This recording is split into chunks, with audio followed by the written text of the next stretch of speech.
Welcome all to the 27th of February 2023 Council meeting. I open the meeting at 7:03. I will now pass you on to the Chief Executive Officer, Ms Alison Beckwith, who will read out the formalities. Thank you, Mayor. Hi everyone, this is an ordinary meeting of Council. My name is Alison Beckwith and I'm the Chief Executive Officer. Tonight's meeting is being held in person in accordance with the provisions of Council's governance rules and the Local Government Act 2020. The meeting is also being live streamed via Council's website and Facebook page so that people can tune in from home. The live stream is not interactive. Any comments or private messages directed to us while the stream is live will not be presented to Council or have any bearing on tonight's meeting. Council's request to speak methods continue to allow participation of our residents without having to attend tonight's meeting in person. Please note that any public questions submitted to tonight's Council meeting will be read out by a member of our executive leadership team and a verbal response will be provided. Questions and responses will also be included in the meeting minutes following tonight's meeting.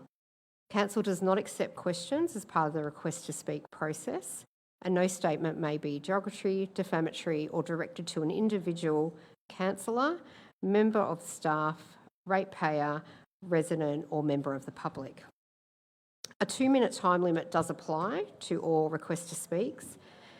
The timer will be used and a warning will sound at the 1.5 minute mark. And we do ask that you sum up for the last 30 seconds. And if indeed your statement is being read on your behalf by an officer, they will sum up. Public participation, engagement and submission to Council is a key part of Council's governance rules and for community members to exercise a fair and democratic right to engage with Council in a respectful manner. If any members of the public gallery depart the chambers while the meeting is still in progress, we do ask kindly that you not hold conversations with others just outside in the foyer. Noise from the foyer area, both outside the chamber and downstairs, does actually impact on our live stream. So I thank you in advance for that. I will now introduce you to the councillors that are in attendance tonight, and I will start to my left. Deputy Mayor, Councillor Leda McKern, Councillor Tom Malikan, Councillor Peter Dimorellis, Councillor Alison Champion. And to the councillors on my right, the Mayor, Councillor Peter Castaldo, Councillor Fiona Mitsonikos, Councillor Rick Gorotti, Councillor Elizabeth Neely and Councillor Mark Di Pasquale. This evening we are also joined by the executive team of Council, and I have Mark Gilio, Director of Corporate Services, Natasha Swan, Director of City Development, Kath Brackett, Director of Community Wellbeing, and Darren Bennett, Director of Assets and City Services. Also here tonight supporting Council are members of the Governance and IT team, and we have our fabulous Jets crew who are coordinating our live stream for tonight's meeting.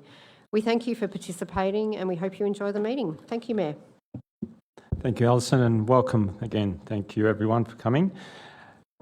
Firstly, I would like to acknowledge the acknowledgement of the traditional custodians. Our meeting is being held on the traditional land of the Wurundjeri Woiwurrung people, and on behalf of Banyule City Council, I wish to acknowledge them as the traditional custodians. I would also like to pay my respects to the Wurundjeri Woiwurrung elders, past, present and emerging, and to acknowledge any other Aboriginal and Torres Strait Islanders elders joining us today. Next, I'll read out the inclusive Banyule statement. Council is committed to and values diversity within our community. I will now read out the Banyule diversity statement that demonstrates our commitment. Our community is made up of diverse cultures, beliefs, abilities, bodies, sexualities, ages and genders, who are committed to access, equity, participation and rights for everyone, principles which empower, foster harmony and increase the well-being of an inclusive community. We now move on to apologies. Are there any apologies? No, we're all present tonight. Confirmation of minutes. Confirmation of minutes for the ordinary meeting of council held on the 6th of February 2023. Can I please have a councillor to move and second? Councillor Malikan moved, seconded Councillor Mitsonikos. I now put the motion. All those in favour? I declare the motion carried. We now move on to disclosures of interests for councillors. As required at any other meeting of council, councillors must declare a conflict of interest at the start of a meeting and leave the meeting when the item is present to council. Councillors will be required to leave the meeting and return when the item has been resolved. At any point throughout the meeting, if any other councillor recognises that they have a general or material interest, they can flag that at that point and follow the same procedure. Are there any disclosures of interest? No. There are no disclosures. I now move on to disclosure of interest for staff. Officers that are present, I now ask whether you have a conflict of interest in any items presented before council tonight. No, there are no conflicts of interest. I now move on to the agenda papers. Tonight there is an urgent business item. I believe that there may be an item of urgent business to be admitted for tonight's meeting. I am seeking a motion from a councillor to allow council to admit a matter regarding Montmorency Community Hub, current financial and operating situation into urgent business. The motion pursuant to Chapter 2, Part C, Division 3, Rule 19 of the Governance Rules states that council resolved to admit the Montmorency Community Hub current financial and operating situation urgent business item onto urgent business as listed in the council agenda 27th of February 2023 for council to consider at this meeting. A councillor will need to speak to why the item is urgent and cannot wait until a further council meeting. Before council considers the actual motion below regarding the Montmorency Community Hub, the council needs to first ensure that they have resolved to move the general business item, hence the motion above. We have a mover, Councillor Champion, and a seconder, Councillor Garotti. I now ask the mover to talk to the reason for moving this to urgent business.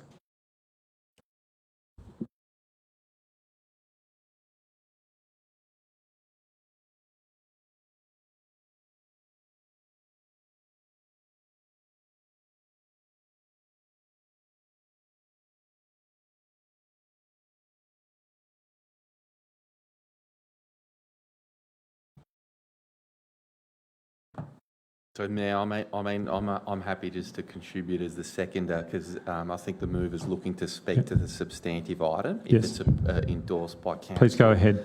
But the rationale being that this council received, I suppose, correspondence and a representation from the Community Hub regarding their financial situation.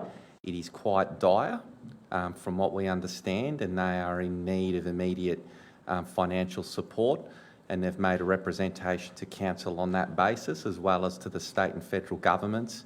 Given the urgency of that, as expressed to us as a council, we've taken the view that we can't afford 3 weeks, that we need to bring it up as urgent business tonight so that council can then, if endorsed, promptly provide a report back for consideration by this group. Thank you, Mayor. Thank you, Councillor.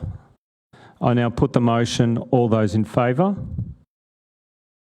I declare it carried.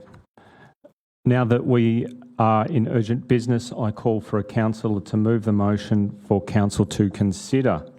Motion urgent business motion Montmorency Community Hub, current financial and operating situation. Can I please have a councillor to move and second that? Councillor Mitsonikos and Councillor Garotti. Apologies. Councillor Champion moved and Councillor Garotti seconded. Would the mover wish to speak to the item? All right. So just confirming I read this out first. Yeah. So the urgent business motion that Council note the urgent and current financial and operational situations of the Montmorency Neighbourhood Cooperative Limited, trading as Montmorency Community Hub.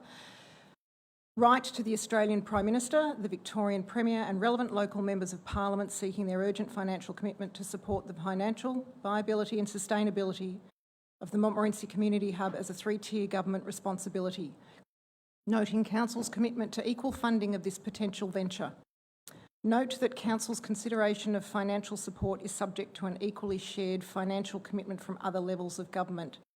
Request a report from officers on the advocacy outcomes regarding the equal financial investment on this matter via the other levels of government, including the verified property valuation and any future capital investment required to operationalise the site.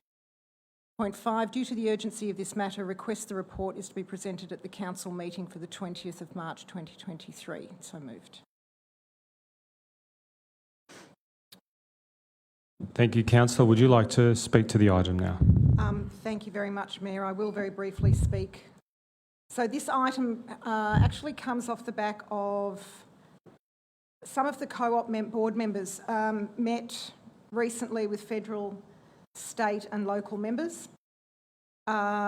These meetings were held just to advise the status of the co-op, both financially and operationally. So it was just keeping us in the loop with what is happening.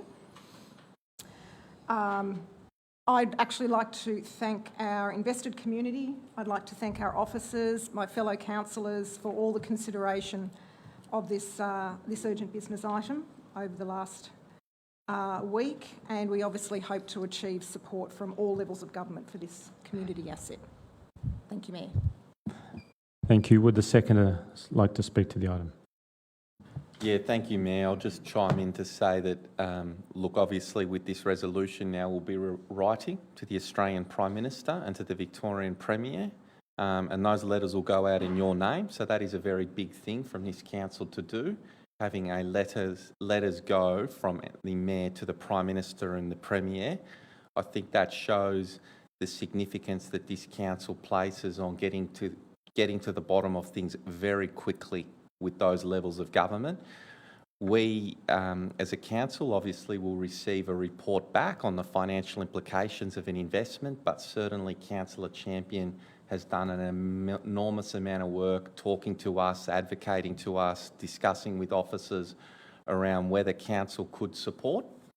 And, you know, the emerging view is that yes, potentially yes, but it can't be us on our own. We just don't have the funds. We need state, we need federal to step up. And so hopefully this kick-starts the process. Letters will go out tomorrow, signed by the Mayor if this is endorsed. And really, you know, for those from the community listening in, we want you to know that council's behind you, council's supporting you.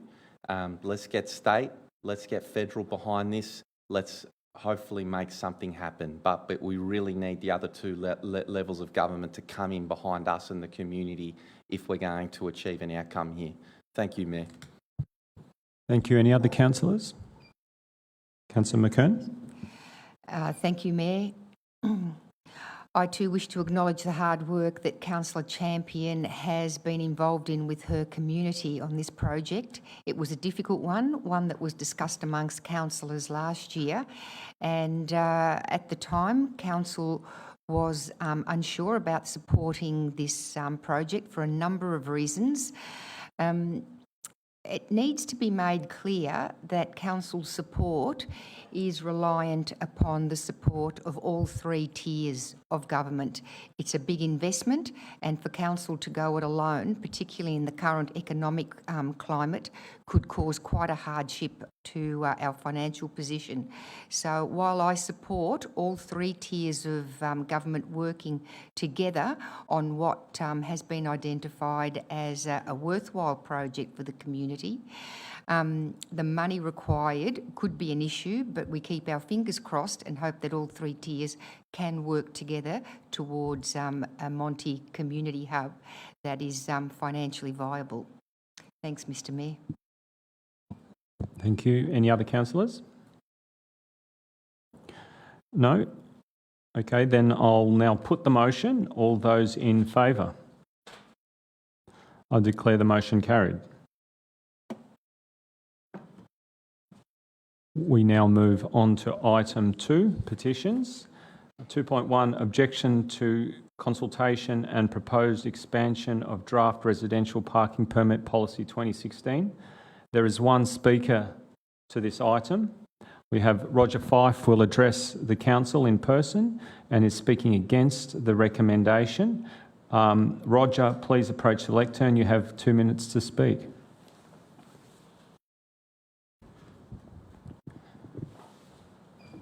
Mayor, I am for the petition and against the recommendation. The petition highlights how the Transport and Environment team failed to explain substantial changes to the Banyule community that affect parking permit applicants. They also failed to involve councillors in developing the revised 2022 policy. The draft policy fails to manage traffic in parking precincts across Banyule. Petition signatories have discussed their concerns with me. A council letter to some residents omitted important details while promoting parking opportunities over alternatives. Yet council's local road hierarchy puts pedestrians, bikes and public transport as top priorities, not more parking permit spots. The policy also fails to respond to new business models, such as hire car firms parking on residential streets, classes of vehicles and attachments ineligible for permits. You have to wade through the draft document for a list of exclusions. This petition's detailed list shows it impacts across Banyule. The 2022 draft policy is not fit for purpose. It requires a comprehensive review and new exhibition period with proper publicity. In adopting its 2016 policy, councillors set strict conditions for any future review. Councillors, the future direction of this 2022 policy is now in your hands. Were you consulted in preparing the 2022 draft? The 2016 process was based on principles. 1, that any review should be treated as a fresh policy. 2, councillors be consulted in the preparation of the policy. 3, reference to provision for a review deleted in the current policy.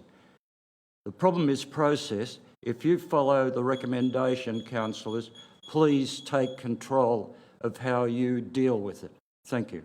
And I'm available for any questions because you've got more information at your disposal than I could provide in 2 minutes. You know that. Thank you, Roger. Do we have any questions for the speaker? Councillor McKern?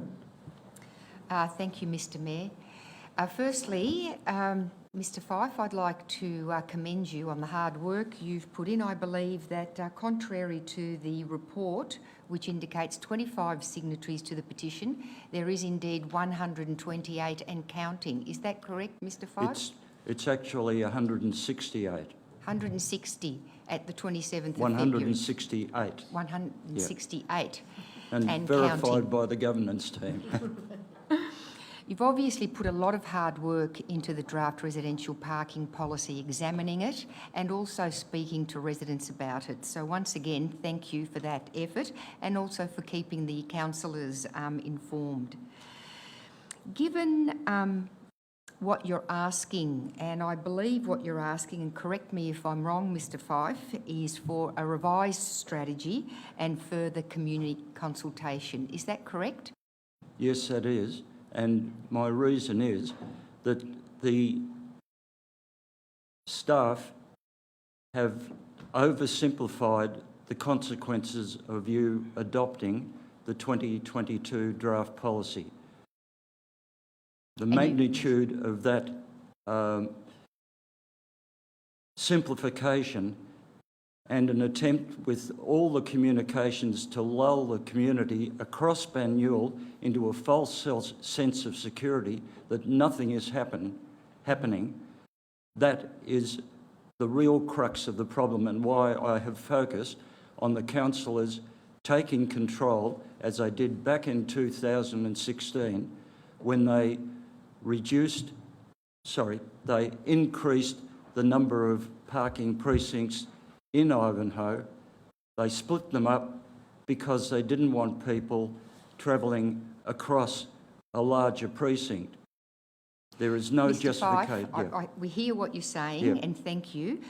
Just briefly, should council honour your request, and we look to achieve it, i.e., more community consultation and a revised strategy?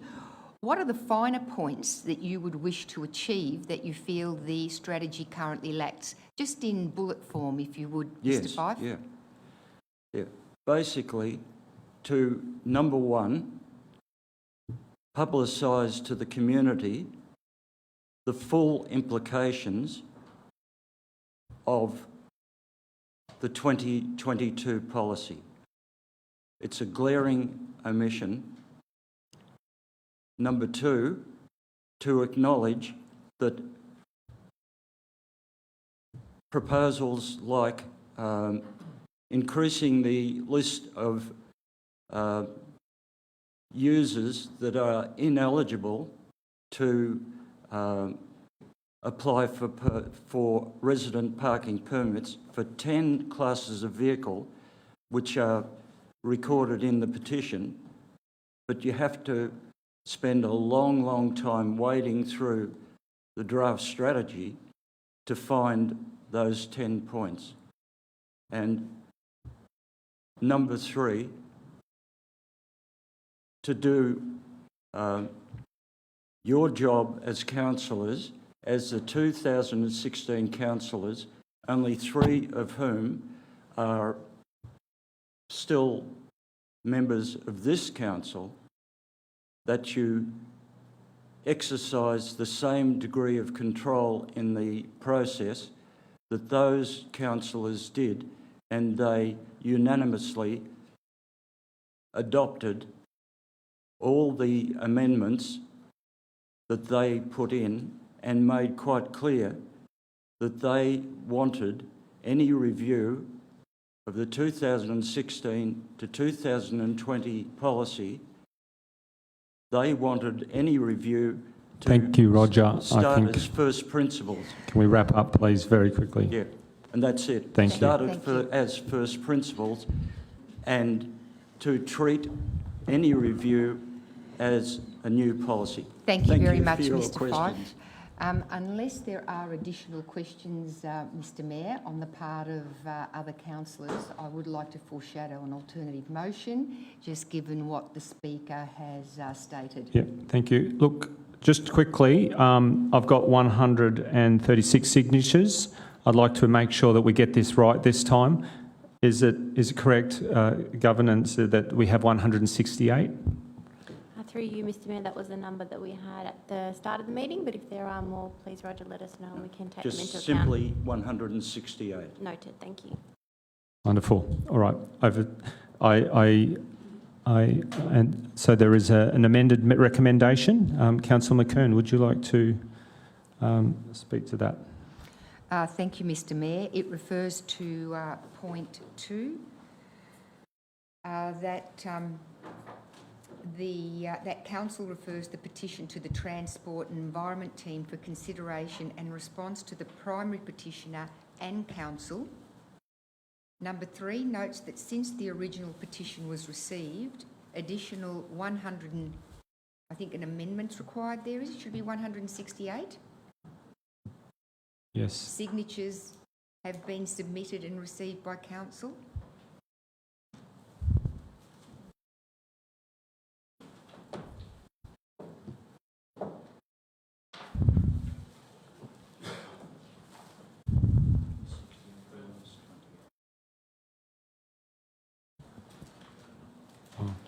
confirming I through think you. it would be an correct. additional 140, Councillor McKern, because it said in the report. Well, there was the 128, there was the 28 and then an additional 140. 32, correct? additional 32. Yes, so could Additional we just 100. revise that 136 to 140?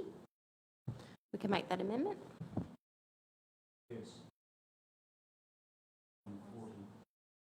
Yes, that's Right. right. Unless you really wanted to make it succinct and say giving a total of 168 at the end of that point. But I think that's really nitpicking. And that 4, advise the primary petitioner of the outcome of this resolution. Thank you, Mr Mayor. Thank you. Do we have a seconder? Councillor De Pasquale? As mover, Councillor McKern, would you like to speak to the item? Thank you, Mr Mayor. With regards to parking and parking policies, those residents in particular who live in highly affected areas, such as, for example, around schools, are going to feel the brunt of any changes or any reviews to our parking policy. So I take these concerns very seriously, and I also think that the concerns raised give weight to a notion that is being discussed by council at present. I think I'm safe to say place-based planning. And that is that what's right for one area of the municipality may not be right for another.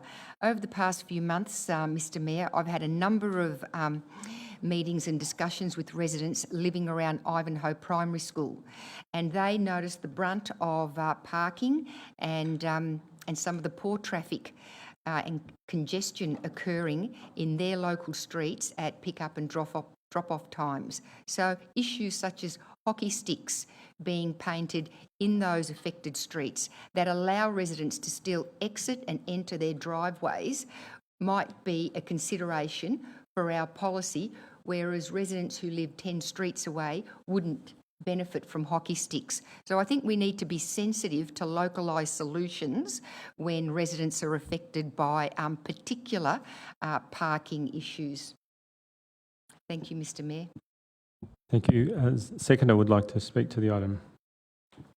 Mayor, yeah, just quickly to add that obviously this petition and signatories are of the area here in Ivanhoe. There are a few points there that need to be addressed. But some of the things in the petition that I was reading that does apply to everyone in our municipality are things around policies on car sharing, so go get cars, camper vans, trailers, all those types of things. And I'm interested to see how they're going to be dealt with through this policy. Thank you. Thank you. Are there any other speakers? Councillor Malikan. Yeah, thanks, Roger. I took it on board. I actually spoke to you at the consultation meeting we had downstairs, and you raised many of those points that day. But as you stated, the world's changed, and share cars are now well, not that prominent in Banyule, but they're certainly growing in Banyule. And the desire for those companies to have a prime spot compared to the desire of the residents to be able to park out the front of the house is certainly a conflict we'll have to deal with, and that I think this policy should deal with that conflict.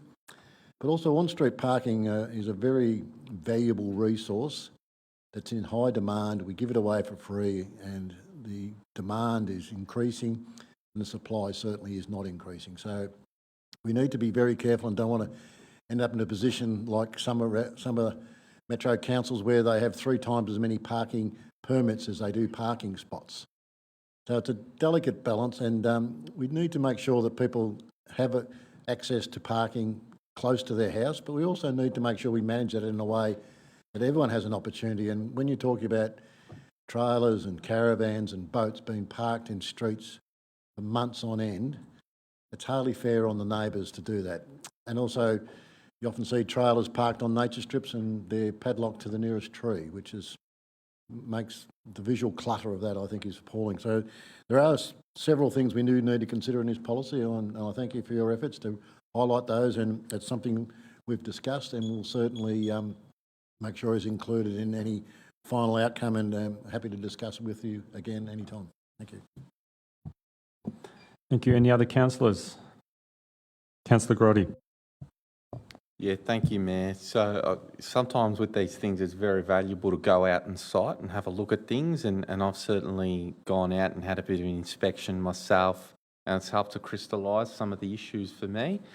We've already foreshadowed to officers some of those suggestions now that are arising from the community around carve-outs for certain streets, how to deal with those vehicles picking up on Councillor Malikan's comments.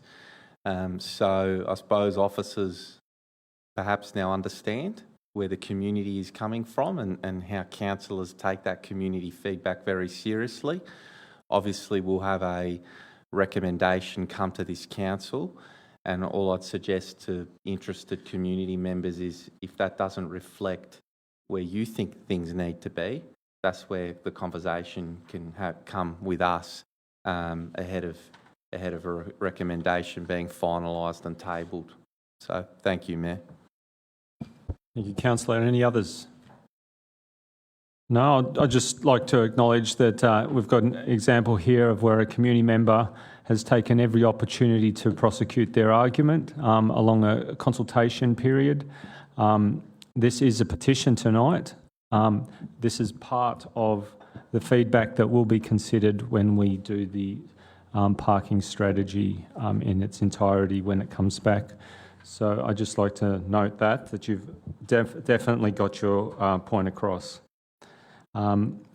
With that, I would like to move all those in favour of the motion. I declare the motion carried.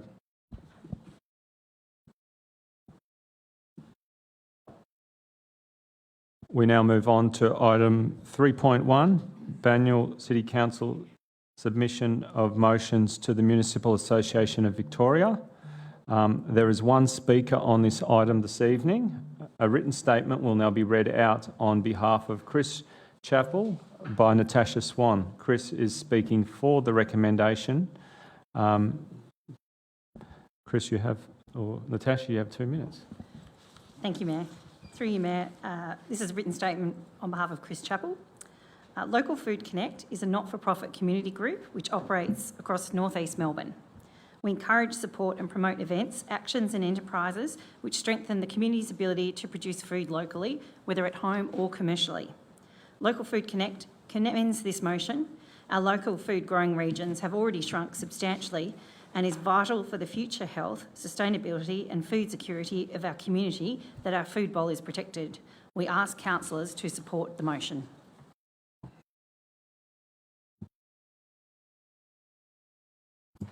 Thank you. Councillors, there is an officer report before you as set out on the agenda papers. I will now call for a motion. Is there a mover? Do we have a mover? Do we have an amendment? Not on this agenda item, I think, Councillor Melican. Do we have a mover as per the papers? Councillor Melican, second Councillor McKern. Would the mover like to speak to the item? Yeah, just briefly, there's MAV, very important organisation, does a lot of very good work navigating on behalf of the 79 councils right across Victoria. I'm currently on the board of the MAV and I think we benefit enormously from their input and from their knowledge. And this is all about the State Council, which is coming up, and councils put up motions that they think are important and passionate about, and they think they want to try and influence the way the MAV strategies are developed and also how they advocate to the state government. And this is all about us influencing those outcomes. And I think it's very good that Banyule's engaged and has put forward some very good motions, and I'll look forward to the debate we'll have at State Council, and we'll be doing my best to make sure that the MAV supports these motions. Thank you. Thank you, Councillor. As seconder, would you like to speak? Thank you, Mr Mayor. First of all, I'd like to congratulate Councillor Melican on being the MAV representative for this council. He puts in an enormous number of hours representing us, and our substitute councillor is Councillor Neely, who helps Councillor Melican out when he can't attend a meeting, although I think you attend most of them, don't you, Councillor Melican? As Councillor Melican has mentioned, Mayor, advocacy to state and federal government on behalf of our community is a significant part of the councillor and also council officer workload. And we advocate to the Municipal Association of Victoria on state issues affecting local government in relation to all Victorian councils. So I'm delighted that we're putting up 7 motions that cover a range of areas that we're working on currently, including the urban food strategy, which Councillor Alison Champion initiated as a motion, and protecting our urban food bowl, particularly in light of a recent pandemic and future shocks and emergencies. Affordable housing, that's hot on all agendas, all government agendas at the moment. How does it concord with neighbourhood character, which is an important consideration for our community? Do the two need to be mutually exclusive, or can we regard them as mutually concordant? That's all I've got time for, but as you can see, there's a series of motions here and we councillors are available to discuss them if you would wish. A lot of thought's been put into them, Mr Mayor, and I'm really happy to be seconding this. Thank you, Councillor. Any other councillors wish to speak to you? Councillor Garotti. Yeah, thank you, Mayor. And it's a comment, but probably more a question for Councillor Melican as our MAV Director to reflect on. But just, reflections, and not necessarily tonight, but how effective the advocacy of the MAV actually is. Because I must admit, over the years, there's been policy after policy that's been detrimental for the sector, and I don't really hear from the MAV. And I don't really see the advocacy on those key issues. And one of the most pressing ones that we're confronted with now is potential opportunities being denied to local councils to be entrepreneurial around land rezonings and having to bear that tax just as a private developer would. Well, we know that had council had to borne those costs years ago on the school sites, Belfield Community Housing, Belfield Social Housing, Belfield Social Enterprise, none of that would have happened. So not to be negative, it's a great item and I'll be supporting it, but I do think it'd be great for our MAV Director to come back to the group and with an honest appraisal around how the MAV is actually going in terms of advocating for the sector. Thank you, Mayor. Thank you, Councillor. Councillor Neely. Just briefly, I hope that these motions are seriously considered and that steps are taken to ensure that there are actual practical strategies and that are in place, for Victoria and particularly for Banyule. Any other councillor?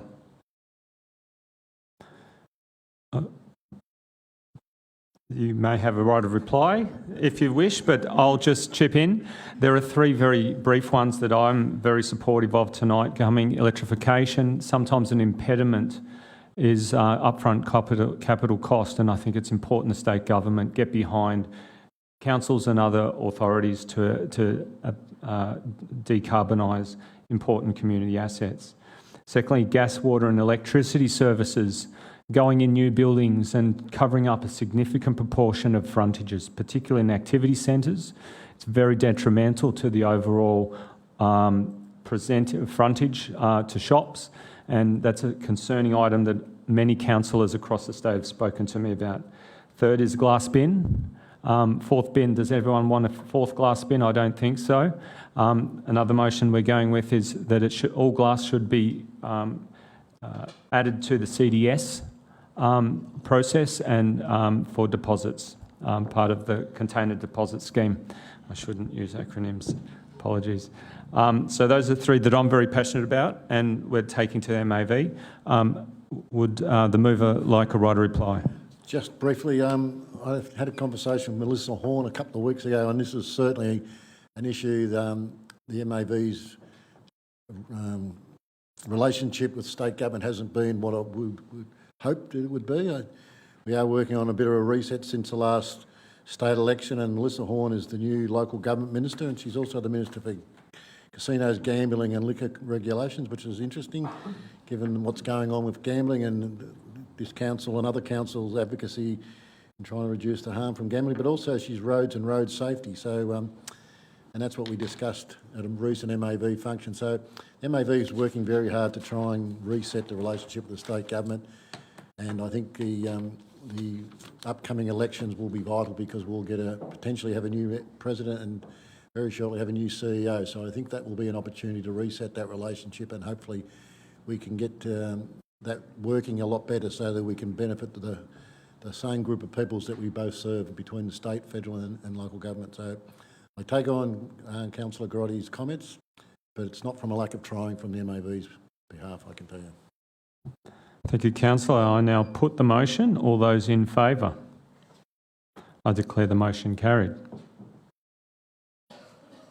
We now move to Banyule City Council submissions of motions to Australian Local Government Association, ALGA this time. There are no speakers to this item. Councillors, there is an officer report before you set out by the papers, but I am under the impression that there is an alternative motion being moved. We do. Would you like Councillor? me to read that at this stage, Mr. Yes. Mayor?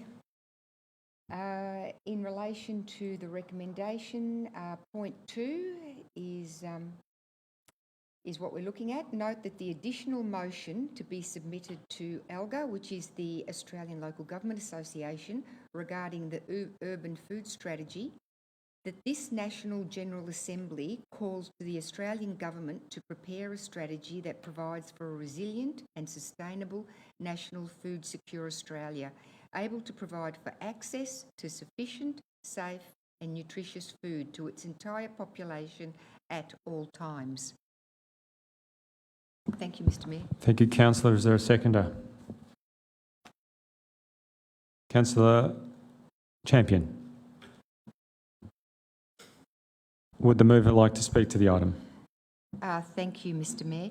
Earlier we had a member of Local Food Connect express his report, Chris Chappell. He's been a fantastic member of our community reference group for these motions. And I just want to say that in relation to the urban food strategy, what we're looking to do is address the fact that while Banyule is doing its part at local level to try and provide for a food secure future, we've just been through a pandemic, will happen again, future shocks and emergencies. We've seen what our supermarket shelves look like when they're empty. How important is local food supply to us? What is happening not just at our level, at local level, but also at state and federal level? Do you know that we do not have a national food security policy? And that's probably why we've always taken our food bowl for granted, being a developed country. But the pandemic has highlighted that we can be as food insecure as any other nation, and that we have to do a lot more to prepare for future shocks and emergencies.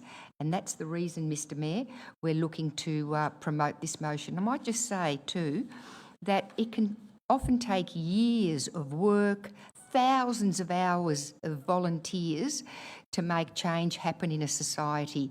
And when that change does happen, we think, oh wow, well that was quick, when indeed it's worked on a lot of hidden hours that people have been unaware of. And so that's what it often takes. People like us working hard, advocating, community members like yourself, councillors like ourselves, before change might be realised in years to come. So all this work that we're doing, Mr. Mayor, I believe is worthwhile. Yeah, thank you, Councillor. Would the seconder like to speak to the item?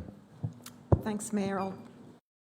There's just one thing I will add, just off the back of the fact that, yes, we have had empty shelves over the last 2 years. We are now dealing with an increase in cost in food that we purchase, no matter whether we purchase it from a market or whether we purchase it from a large organisation like Woolworths or Safeway. Sorry, I'm from New South Wales. Safeway, Coles or Aldi. Costs have gone up and it's impacting people's back pockets, their wallets, as well as various other day-to-day supplies. having sat in on recently, just before Christmas, on an urban food strategy meeting, if you like, it was actually supported by sustain.org. So it's an organisation that's designs and builds sustainable and healthy food systems and encourages all communities to be involved in growing food, sharing food, and bringing communities together through food. So this is something that both Councillor McKern and I are very passionate about, because we're aware not only the cost, but also food is a basic. Not only a basic for us to live and be alive, but it's also a basic to keep communities together. So it's a very important one. So I will absolutely be supporting this motion this evening. Thanks, Mayor. Thank you, Councillor. Are there any other councillors like to speak? Councillor Malikan. Yeah, I will say a few things. Yeah, it's interesting when some of my colleagues talk about food security, and we look at the discussion going on in New South Wales about franking the new gas projects versus the food production, one of our most productive food bowls in Australia and indeed the world, and the concerns there and the lack of any policy or strategy to guide that, and you know, the value of food production and the implications if we get it wrong. And yeah, so it's quite important that we do try and influence this. But the other thing I would say is the Australian Local Government Association, which we're a part of through our membership with the MAB, has managed to get the Australian Council of Local Government running again. So that's an organisation that regularly used to meet with the Prime Minister and ministers and representatives from the ALGA and mayors to try and have that influence at a federal level. And it's just been announced that the Australian Local Government Association, which conference will be on the 13th to the 16th of June. Following that, there will be a meeting with that council, and the Prime Minister will be attending. So the Australian Local Government Association conference will be targeted, or will be focused on that meeting, and it's a rare opportunity to have that sort of influence with the Prime Minister and Minister. So I think I'm quite excited to actually go to Canberra in the middle of winter this year to be part of that. It will be a wonderful opportunity, I think, and it'll really lift local government's profile and give us a real seat at the table. So that's a fantastic outcome, I think, and something we've also at the MAB we've been pushing for a long time as well. Thank you, Councillor Malikan. Do we have any other speakers? No? Well, I'd just like to note that there are two motions going to ALGA, Australian Local Government. One is around electrification, which goes to why do we need fracking? We don't. And secondly, the food strategy. And we advocate through many different ways, and tonight we have someone from the office of our federal member here, and I'm glad you're here tonight to listen to our propositions that we'll be coming to ALGA with. With that said, I will now move the motion. All those in favour? I declare the motion carried. We now move to item 3.3, record of councillor meetings. There are no speakers to this item. Councillors, there is an officer report before you as set out on the agenda papers. I'm now calling for a motion. Is there a mover? Councillor Neely. And Councillor Champion seconded. Does mover or seconder wish to speak? No. Any other councillor? No. I'll then put the motion. All those in favour? I declare the motion carried. We now move on to item 3.4, advocacy 6 monthly reports. I have a question, Mayor, just a quick one. Yes, Councillor? Just reading the report on the Lead the Link response to the campaign, I noticed there were 1,500 residents who responded. I just wanted to know if there was an update on those numbers to or the CEO or Could we have the director? appropriate director please respond to that? Or CEO? Thanks. Through you, Mayor.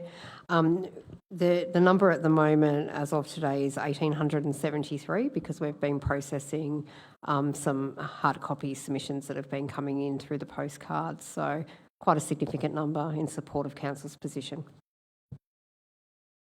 Thank you. Any further questions? No. I think there is officer report. set out on the agenda papers. I will now call for a motion. Councillor Neely. Seconded. Councillor Champion. As mover, would you like to speak to the item? Yes, thank you, Mayor. I just wanted to point out that 25 advocacy priorities is a significant undertaking for council, as there needs to be thorough evidence-based research before we adopt these. And just from asking that question, the community are particularly engaged with the Link campaign. So if I got that right, 1,873 responses. And, you know, that's a really strong indication of the impact it's having to people in Banyule. Residents, traders, and a variety of community groups. To make change in these spaces, council needs external support as well as funding, that in-principle support. And these changes to move forward with the needs of communities, the changes are enormous. And just to mention, you know, a summary of the report, the electrification of buildings, solar installations, and the work involved to meet carbon neutrality has to come from federal, state and local together.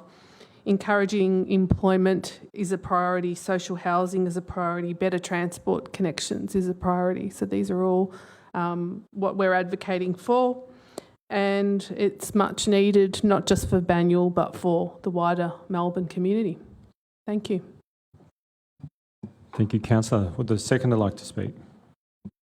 Thanks, Mayor. Just very briefly, just a thank you to our officers who do a lot of work behind the scenes to ensure that our community is looked after and represented at all levels of government. So thank you very much. Any other councillor? Councillor Garotti. Yeah, thank you, Mayor. Just acknowledging that advocacy is often done in partnership with our community and with our traders, and just acknowledging, and there's an item later tonight, but our traders in the room from Watsonia and led by Jeremy Richards, the President. So a lot of the great advocacy outcomes that we have achieved have been in collaboration with the traders, so thank you. And I think, from my perspective, and Councillor Neely did a terrific job there of listing advocacy priorities from council to other layers of government, around climate change and jobs and infrastructure. I think a really big future area of advocacy that we're going to need to step up in is on cost of living, and where we need other layers of government to work with us now to help address these issues and challenges in the community. So I'm really looking forward to beginning to have that conversation with the CEO and with the advocacy officer, and what we as a council now and advocacy can start doing to tackling the cost of living crisis facing our community. Thank you, Mayor. Thank you, Councillor. Any other councillors? No, I'll just note that it was the past Mayor, Councillor Neely, and the CEO that often leads advocacy on behalf of council, and we've got a very significant package of materials we can now take to advocate to all the different areas that we are partnering with. And as the new Mayor, I've had the opportunity to go to a few of these sessions. Tonight we're hearing from the first 6 months of the 2022-23 year. So these are advocacy positions we've taken last year. There's been a lot happened since then, and we will be reporting that in the next quarterly report. So with that, I would now like to put the motion, all those in favour tonight. I declare the motion carried. We now move on to our inclusive and connected community. Item 4.1, Banyule Scout Grants Program, Year 2 report. There are 2 speakers to this item tonight. And I think we're going to reverse the order of the speakers tonight on request. We have firstly Abdiz Mohammed will address the council in person and is speaking for the recommendation. Abdiz, please take to the lectern. You have 2 minutes. Thank you very much, Mayor. Thank you, everybody, councillors, administration of the Banyul Council. Well, we say thank you very much. And it is my honor to stand in front of you tonight. My name is Abdulrazak Mohammed. I live in Harabeg West for the last 30 years. I'm Honorable President of Somali Voice Victoria, Incorporate, a local organization established in 2020 to support the Banyul Somali Australian community, helping these people fulfill their potential. Somali Voice Victoria strongly endorse the Council's proposals to invest ratepayers' money to support Banyul Scouts. Somali Voice Victoria has a program in waiting to actively develop a cohort of male and female Somali Scouts in conjunction with Heidelberg Scouts. We Somalians recognize the very positive benefit of young Somali Australian if they can be trained as a young leaders and ultimately Scout instructors in the future. That's why Somali Voice is seeking funding from Banyul Council through its budget process and helpful funding from the Scout Victoria to recruit and support 10 Australian Somali Scouts candidates. We fully appreciate the generosity support of this Council for Somali Voice Victoria since our startup and understand the principle of crawling before we walk. We believe that we have reached a level of administrative and operational maturity and good governance that Banyul Council may consider funding our Scouts program via special grants on the next round of the budget building. In conclusion, the proposal before Council tonight is warmly received and appreciated and will benefit Banyul youth in an immeasurable way. Thank you for your kindly. Thank you very much, Mayor. Thank you, Abdiz. We now move on to the second speaker, Kevin Hill, will address Council in person and is speaking for the recommendation. Kevin, please approach the lectern. You have 2 minutes to speak. Thank you, Mayor and Councillors. I'd like to endorse what Abdi said here tonight, but I want to speak from a personal perspective. I have seen and experienced the benefit of Scouts in my own family. So I have 3 grandsons who have been through the Ivanhoe Sea Scouts and reached Rover level. And every one of those boys has flourished as a result of that experience. So I cannot congratulate you more than say this is one of the most fantastic opportunities that you can undertake to support Scouts generally. We just think it is fantastic. And having said that, we understand that the Somali Voice Group does have a program, a nascent program, to put 10 Scouts forward and train them, Somali Scouts, train them through that program. It's been enthusiastically embraced by Scouts Victoria and certainly through the Heidelberg Scouts. And what Abdi was saying was, look, you know, we understand there's a shortage of capital, but Somali Voice sits in waiting, ready to take on the opportunity to recruit those Scouts, train them. Now, this has huge benefits to our community, to our society. It has economic benefits, it has social benefits, it has anti-criminality benefits. Everyone benefits by seeing Scouts flourish. So I endorse the program and congratulate the Council. Thank you very much. Thank you, Kevin. Mayor, can I just ask a question? Yes. Possibly of our speaker. I'm a bit unclear. So the $40,000 that is possibly being allocated to the Heidelberg Scout Group through this process, is that part of that 10 Scouts that have been programmed? And if it's not, is that program going to be submitted to the public budget submission process? Is that correct, Mr. Abdiz?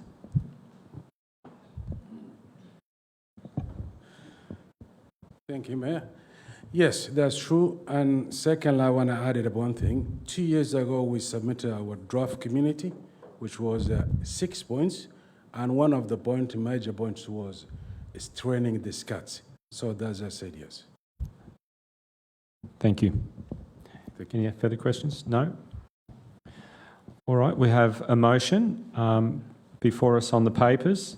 Do we have a mover? Councillor Garotti, seconded by Councillor De Pasquale. Would the mover like to speak to the item? Yeah, thank you, Mayor. Very happy to speak in favour of this item.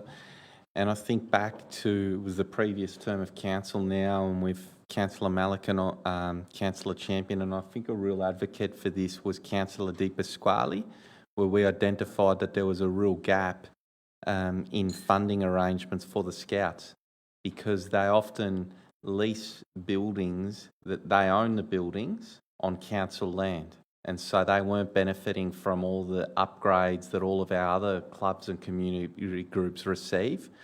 Scouts Victoria is quite cash strapped. And so we identified the need to step in and also to use this as a basis for advocacy and co-funding contribution from Scouts. But that's $100,000 every year. And I think we're beginning to really see the dividend of that investment pay back. Our Scout groups right across the board are growing from strength to strength.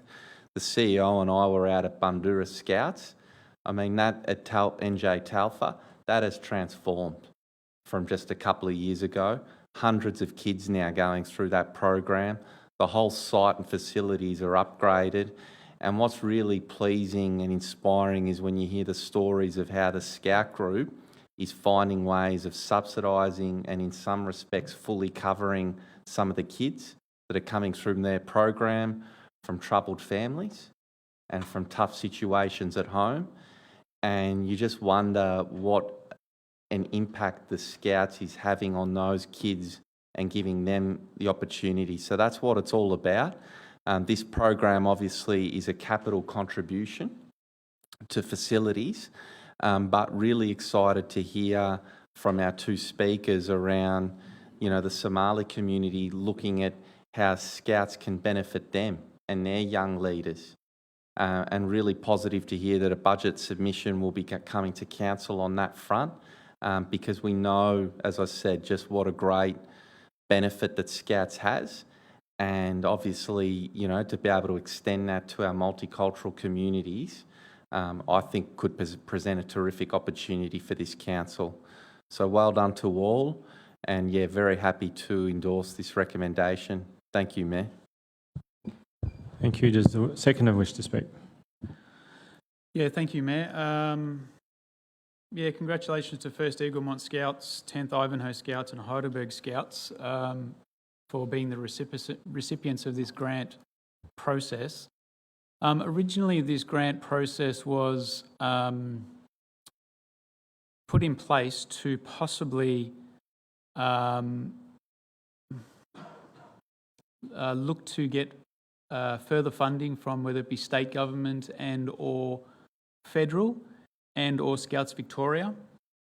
So this grant process was initially started as a bit of a seeding project to have a secured amount in the budget, and I'm sure, and I still think the councillors of this council are sympathetic to Scouts and the organisation and everything that it does. But imagine if we could have this seeding money there in the years going forward, and officers and a district commissioner and state parliamentarians can get together and let's pull. Council puts in $100,000 of ratepayers money, and then they can draw $200,000 or even $300,000 of state money, Scouts Victoria money to or match projects. So we saw there was a bit of a gap in upkeep, and as we see with regards to recipients today, there's building works and toilets and things like that. They need to be somewhat matched funding. Otherwise, if they're not, we may as well move this through the general public submissions of the budget, and we should be hearing from each individual Scout group of what they need and what allocation they need. So this really needs to be a trigger to activate those in the community to start talking to state members, federal members, because we know that basically to do Scouts, every child that is doing Scouts has to pay an annual subsidy of over $400 a year. Now, some are subsidised, but that's a fair bit of money going into an organisation. And I think we should see some back here in Banyule. So this is a perfect opportunity to get our officers onto that job. Thank you, Mayor. Thank you, Councillor. Does any other councillor wish to speak to the item? Councillor McKern. Thank you, Mr Mayor. I'd like to thank our community speakers for congratulating the works, acknowledging the works that have been done, and also the benefits that they've seen throughout their own families, and the potential benefits for other members of the community who may not have been involved to date. The Scouts have been going for a long time, and I hope that they continue to in the future. It's a holistic program that teaches children, teenagers, very useful practical life skills, and we need as much of that in our community as possible. Also, I think the mover and seconder have raised salient points, which I don't need to repeat. I really just also want to put the shout out to community members to approach their local councillors with regards to their scouting facilities. I know I was approached by First Eaglemont Scouts, and to see that the money has been allocated to improving the safety and usage of the undercarriage of the building really makes my heart sing because the situation was dangerous there. So I think the Scouts are actually really good, Mr Mayor, at articulating what needs to be done. And it's good to see a lot of the leaders are very practical people, informed, engaged. And so when they approach us, they usually have a pretty good handle on what they need the money for, and they also have a good handle on what the costs involved are. So it's refreshing to be approached in that manner, organised, effective, coming to us for practical solutions to their problems that we can help with. Thank you, Councillor. Do we have any other councillors wishing to speak? No, so I will now put the motion. All those in favour? I declare the motion carried.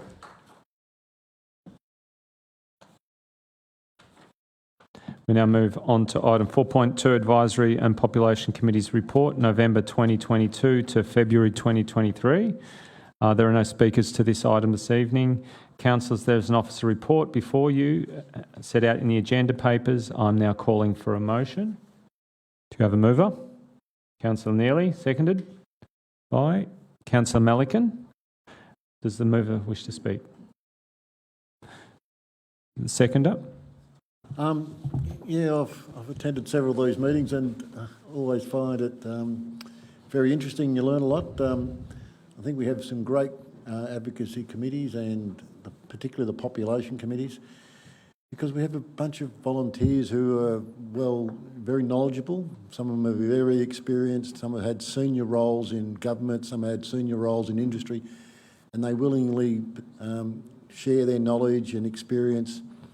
And yeah, you learn a lot from these people. So I'm very happy to continue with those population committee. I think we had a planning day for the Age Friendly about a month ago, and that was extremely useful. And Council, I think, benefits greatly from hearing from the residents, particularly residents that are so engaged and so knowledgeable. So yeah, happy to receive this report, and yeah, really enjoy being a part of these committees.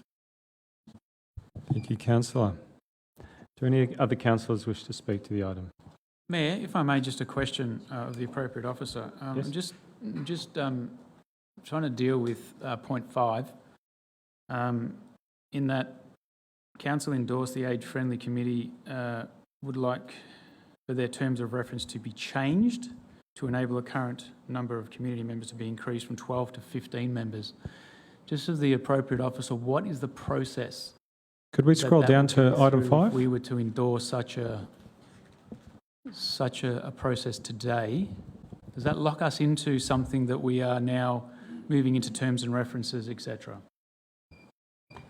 We'll just get that up on the screen. So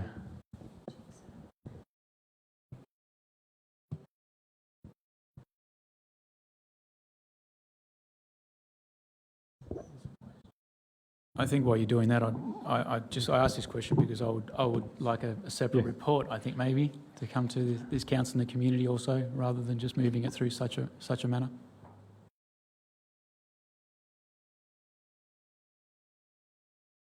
look, are you seeking to make an amendment? Oh, sorry. Question to the officer. I'm happy to take the question. Councillor, the council adopts and endorses the terms of reference for the committees, and the age-friendly committee in the terms of reference just referenced 12 members. The committee have met on a number of occasions and have felt that 15 members would mean they could have more participation because they have actually great participation at that committee. So the process is to seek council support to amend those terms of reference to reflect that recommendation from the committee. Sorry, Mayor, so further question. So does this then reflect that all our committees now will have terms of reference changes going from 12 to their 15? My understanding is that the other committees currently do have 15. That's not my understanding. And if that is the case, how then do we control or measure the recommendations coming to us from our committees when they want to make changes to the terms and reference? How do we keep this fully into the public eye of what's happening so that they can be engaged as well? So, Councillor, any recommendation from the committee comes to council and is considered by council. Council's not required to support. The committee's asking council to consider supporting it. Council could determine not to support it. Yeah, so my question, Mayor, as I think I was probably not clear enough, does this point 5, does myself supporting this point 5 then support a change to the terms and reference for the age-friendly committee? Yes, it does.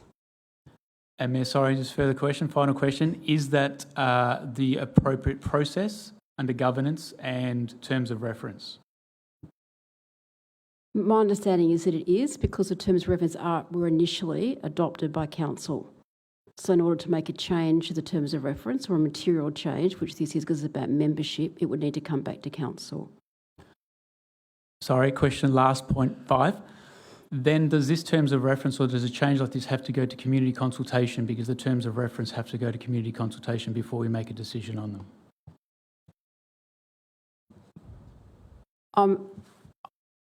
Sorry to be difficult, but I just want the public to have full ownership and understanding of how our committees work. Yeah, I've got some questions about changing in terms of reference. Got nothing against the age-friendly committee. I love the work that they're doing, but if we start to bring recommendations to council meetings to change terms of reference like that, it's never going to stop. I'll throw this one over to the CEO to respond to. Thanks, through you, Mayor. Council has a couple of choices here. One, you don't need to do community consultation for a change of reference, but to a change of the terms of reference. However, if council does choose not to endorse the recommendation by the age-friendly, they could call for a report to be tabled to understand if there's an impact and what the impacts to that going from 12 to 15 would be and how that compares to the other committees. So tonight, councillors, in front of you is a situation to endorse a request by the committee to increase by 3 members, but council could move a motion to call for a report to consider that. Mayor, may I please move an amendment, that point 5. Just before you move that, we have another question from Councillor Grotti.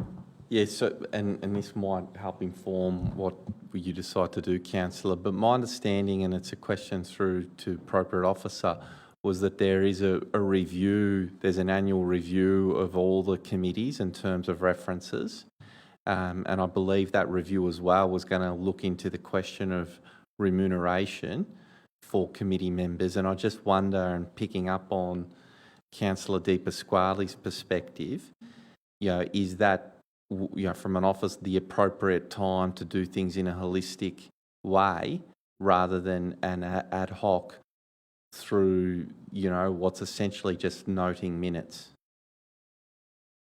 So, well, I suppose that's an observation, but just seeking an officer comment as to, yes, is there a report coming on the committees and remunerations? Yeah. Could the CEO please? Yes, that's correct, Councillor. There is a report coming on both those items, on the annual review of the committees and their outcomes, and considering remuneration of those committees as well. Would you like to make an amendment? Yeah, I think I'm not going to be comfortable if I don't, and I just would like to bring it to the attention of that review that's being done, nothing against it, but I just think it should go through a full review and a full discussion and debate. So if we could have point 5 reading, I can't see it, but we'll have to be referred to acknowledge the age-friendly committee's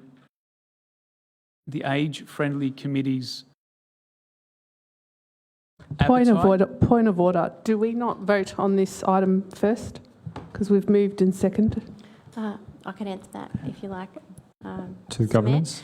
Through you, the due governance process is that consent would need to be sought from Councillor Di Pasquale, from both Councillor Neely and Councillor Malacan as the mover and seconder of the original motion as to whether they would like the change.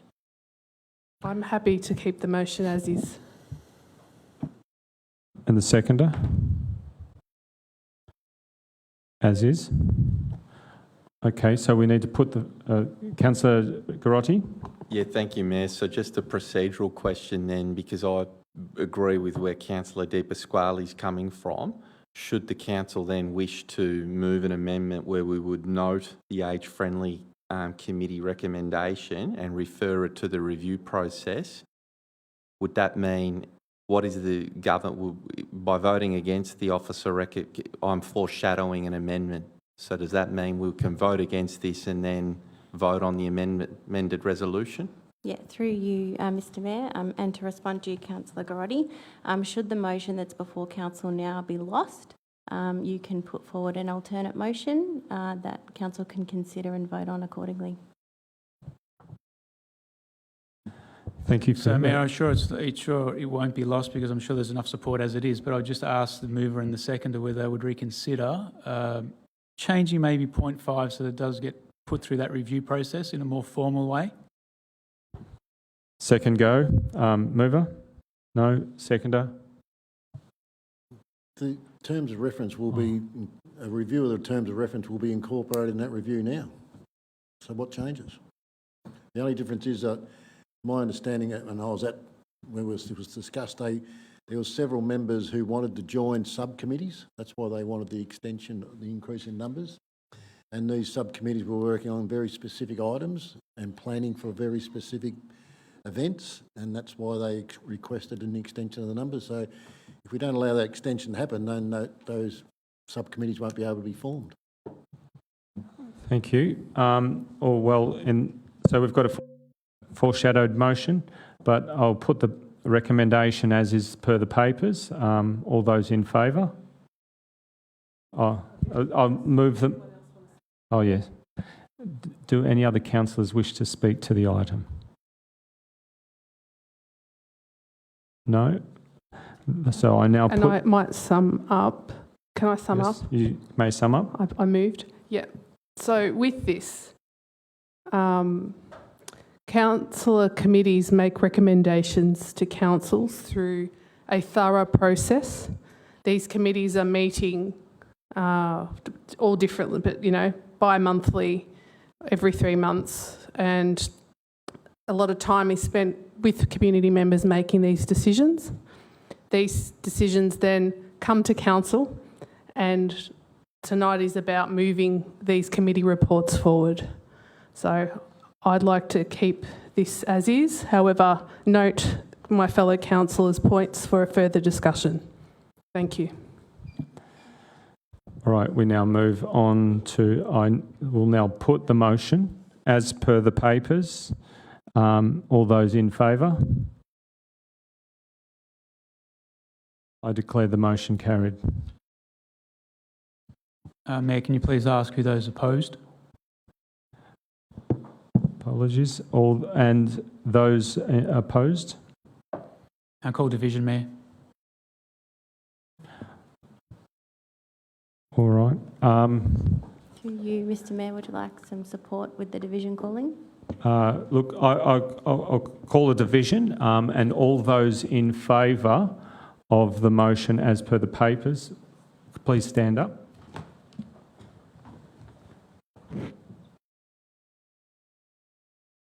Thank you. And all those in opposition, please stand up.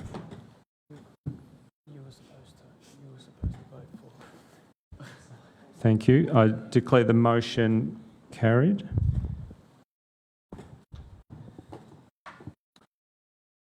We now move on to item 5.1, NJ Telfer Reserve, long-term electricity power requirements for solar and buildings. There are no speakers to this item. Councillors, there is an officer report before you as set out on the agenda papers. I'm now calling for a motion. Do we have a mover? Yeah, I'd like to move per the papers. Councillor Garotti, seconder. Councillor De Pasquale. No, Councillor De Morelos. Apologies. As a mover, would you like to speak to the item?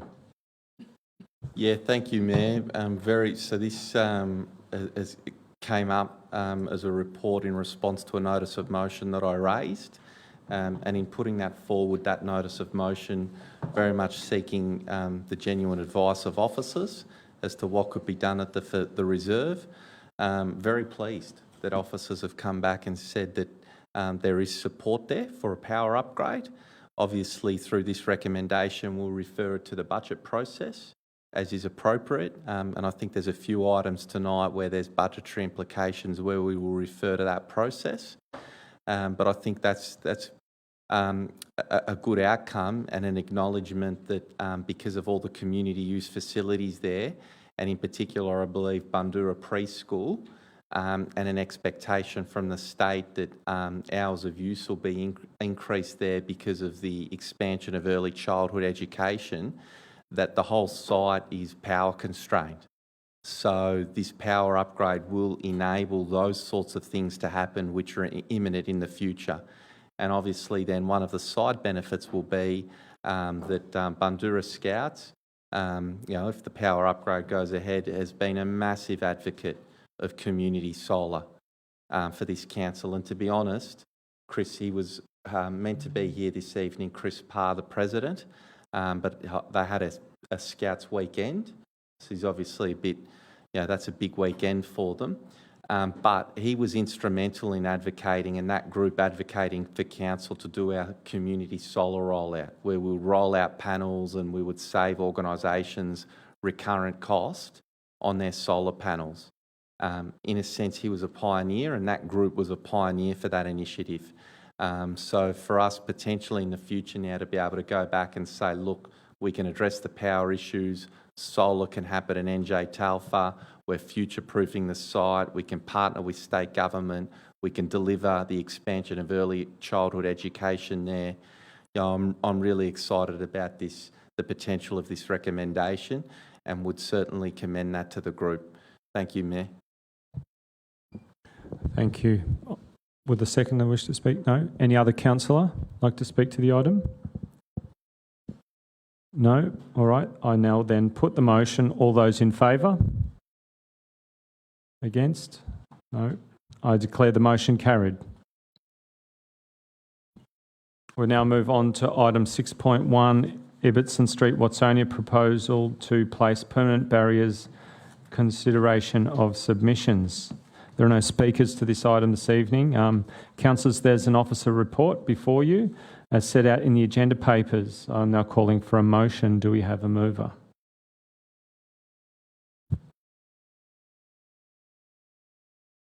Councillor Garotti, seconded. Councillor Neely. As mover, would you like to speak to the item? Councillor Garotti. Well, we're waiting for the ward councillor, but I'm happy to speak to the item as the former ward councillor and very invested stakeholder. So this is the process now to around submissions on the closure. Obviously, no one who has submitted is here tonight, or at least registered to speak. But council did receive, I believe, in the order of 7 submissions. Is that correct, Chief Executive? Thank you. And so there was mixed feedback there. Obviously, some of the residents who live on Ibbotson Street, are concerned about the loss of amenity for them in terms of the easier access it provides.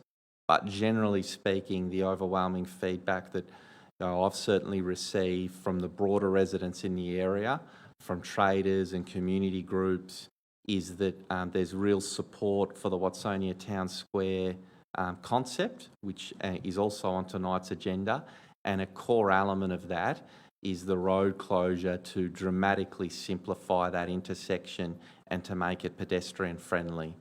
So, we think on balance this is the right decision to do, but obviously there's a process there around the road closure that will continue to progress through council. Thank you, Mayor. Thank you, Councillor. Would the seconder like to speak to the item? No, just to commend the thorough community consultation during this process. Thank you. Would any other councillors like to speak?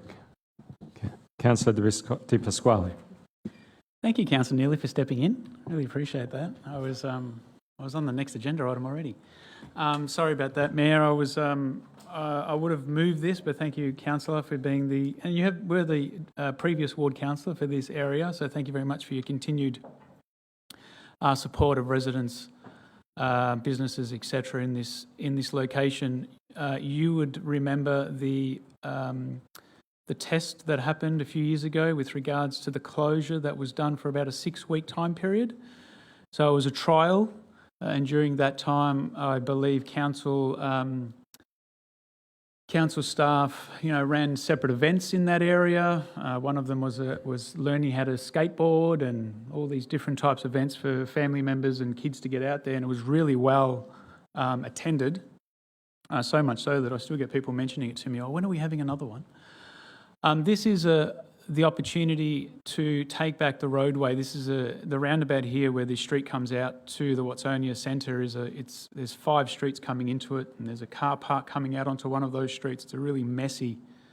It's a messy intersection. So to be able to tide it up by making this road closure and reclaiming that roadway into open space, I think is very well supported by the community. Thank you to the former Councillor Garotti for continuing to support that, my fellow councillors as well, and the wider community. Thank you, Mayor. Thank you, Councillor. Any other councillors wish to speak to the item? No? With that, does the mover wish to write a reply? No? All right, I now put the motion. All those in favour? I declare the motion carried. We now move on to item 6.2, Northern Trails 2022, Northern Trails Strategy Refresh Endorsement. There are no speakers on this item this evening. Councillors, there's an officer report before you, as set out in the agenda papers. I'm now calling for a motion. Do I have a mover? Councillor Melican, please go ahead. A slight change to item A that I'll read from there.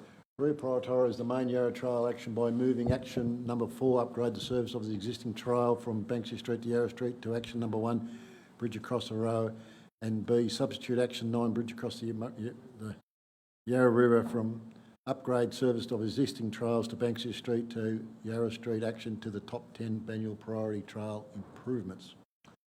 Sorry about the confusion way that's read, but I was told that's the only way I could do it. Sorry. So basically, we're moving the upgrade of the main Yarra Trail from Banksy Street to number 1. Thank you, Melican. You'll get an opportunity to speak to that. Mayor, if possible, if I may offer to the mover, point 1A would be that council reprioritise main Yarra Trail. I think that would be more appropriate.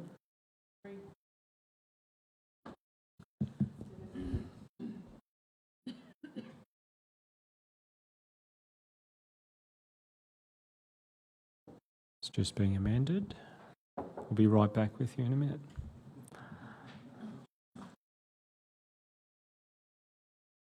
Are you comfortable with that? Right, so do we have a seconder? Councillor De Pasquale. As mover, Tom Melican, would you like to speak to the agenda item?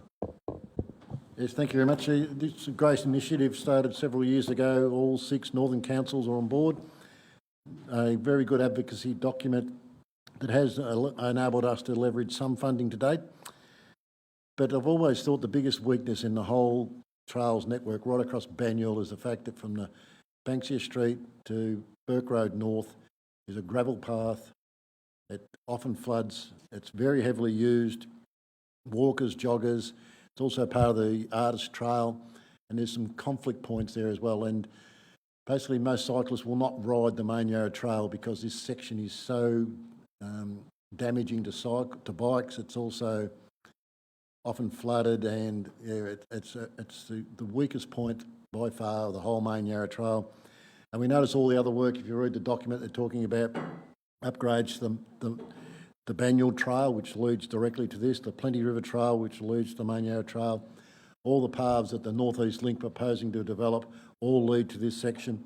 As the new bridge, I don't think the new bridge is number one, is that they've already committed the money to build it, so I don't see why that would be our number one priority. But this new bridge leads directly to this section as well. So, and we can also look at currently the other end of the Main Yarra Trail in the city in Collingwood, the Gibb Street steps, the 40 steps there are finally being removed with a ramp, and they're also doing changes at the Chandler Highway to remove the 70-odd steps there, and also get rid of the pipe bridge. There's so much work being done on the Main Yarra Trail, and yet right in the middle of Banyule we have this section that is virtually unrideable during the wetter months, and it really just detracts from the whole youthfulness of the whole Main Yarra Trail. So I think it's important that that's done. And, we can look at the benefits of cycling. We can all the mental health issues that people face, all the physical health, the obesity crisis, the congestion on our roads. Like, what is it? For every $1 spent, there's $8 returned in health benefits. And then we read recently about the 10,000 people it's estimated that died from air pollutions right across Australia. Petrol's $2 a litre, roads are congested, parking's a massive issue. Why we don't spend more to make cycling a safe and an alternate option right across Melbourne is beyond me. I noticed the state, New South Wales government has allocated a significant amount of money. It's my opinion only, no, I think big roads are actually working against active transport right across this city. So it's important that we get this document right. It's important that we advocate, because the benefits are enormous. And it's something that I think the state and federal government should get on board, and it'll be something certainly I'll be raising at the ALGA meeting. So, happy to support this tonight, but with that small change. Thank you. Thank you, Councillor. Would the seconder like to speak to the item? Yes, just briefly, Mayor. I was riding the Main Yarra Trail yesterday with the family. We were going through this area, Councillor Melican, and it has been forgotten about. There's still the tyre ruts all the way through the track from the wet weather that we had months and months ago. And it's not granitic sand anymore. It's pretty much just compacted dirt. So the first decent shower we get is just going to be mud and slush, and it's just going to go really, really soft. So it's just been forgotten about. It's not something that we should have. With the ability of our trails, etc., we're better than that. I think we need to be promoting them to visitors and for health and getting out into the outdoors. But if the conditions are somewhat raining or something like that, I would never go down there during the rain or a rainy day. Whereas other go down the Plenty River Trail, I'd go down there on a misty rainy day. So it's a change that we need to make. Thank you, Councillor Melican, for bringing it on board. Thank you, Mayor. Thank you, Councillor. Are there any other councillors that would like to speak to the item? Councillor Neely. Yeah, this project has a lot of community support, and I guess when people are using these trails and they're not safe, they're finding alternate ways to get out with nature. But just to highlight, like similar to the report earlier on advocacy, there is an enormous amount of work to be done on, getting the missing sections of trails connected, extending the trails, upgrading pedestrian bridges, and improving signage as well, so people know where to go if they're on their trail for the first time. And even the amount is enormous, 7.7 million for Banyule's top 10 priorities. So it's such a very valuable strategy, and I endorse this. Thank you. Thank you, Councillor. Any other councillors? No. I now then put the motion. All those in favour? I declare the motion carried. We now move on to item 6.3, East Ivanhoe Streetscape Delivery. There is one speaker to this item. Could John Sanderson from East Ivanhoe Streetscape Upgrade Community Reference Group please come to the lectern. You have 2 minutes. Thank you, Mr Mayor. Good evening, councillors, our Chief Executive Officer, council officers, members of the community present here in the chamber and watching online. Canon John Sanderson, the Vicar of St George's, East Ivanhoe. I rise as a lay member of the Community Reference Group of the East Ivanhoe Streetscape Delivery Project. I thank the officers for the process of consultation to date, and I speak generally in support of the papers before council this evening, save to encourage officers and particularly council to continue the consultation and engagement process with the community to ensure timely delivery of appropriate proposals. I strongly encourage council to work towards implementation of proposals in financial year 22-23 and to resist the temptation to continue to move delivery of this important project for East Ivanhoe into financial years 23-24 and 24-25. I encourage the officers on behalf of council and the community to explore the possibilities of a number of provisions. First being an additional raised pedestrian crossing between the junction with Burton Crescent, Warncliffe Road and Lower Heidelberg Road, so protecting the most important crossing for our children walking to and from the local state primary school. To also explore the possibilities of working in partnership with local organisations for the provision of public toilets, and to continue to work with businesses and residents to achieve an effective mix of parking and improvements to the streetscape and Lower Heidelberg Road. I remain available to take your questions should you have any. Do we have any questions for the Vicar? Thank you. No. Thank you. I'm now there is an officer report before you as set out on the agenda papers this evening. I'm now calling for a motion. Do I have a mover? Councillor Garotti? Yeah, thank you, Mayor. Happy to move, but with an amendment.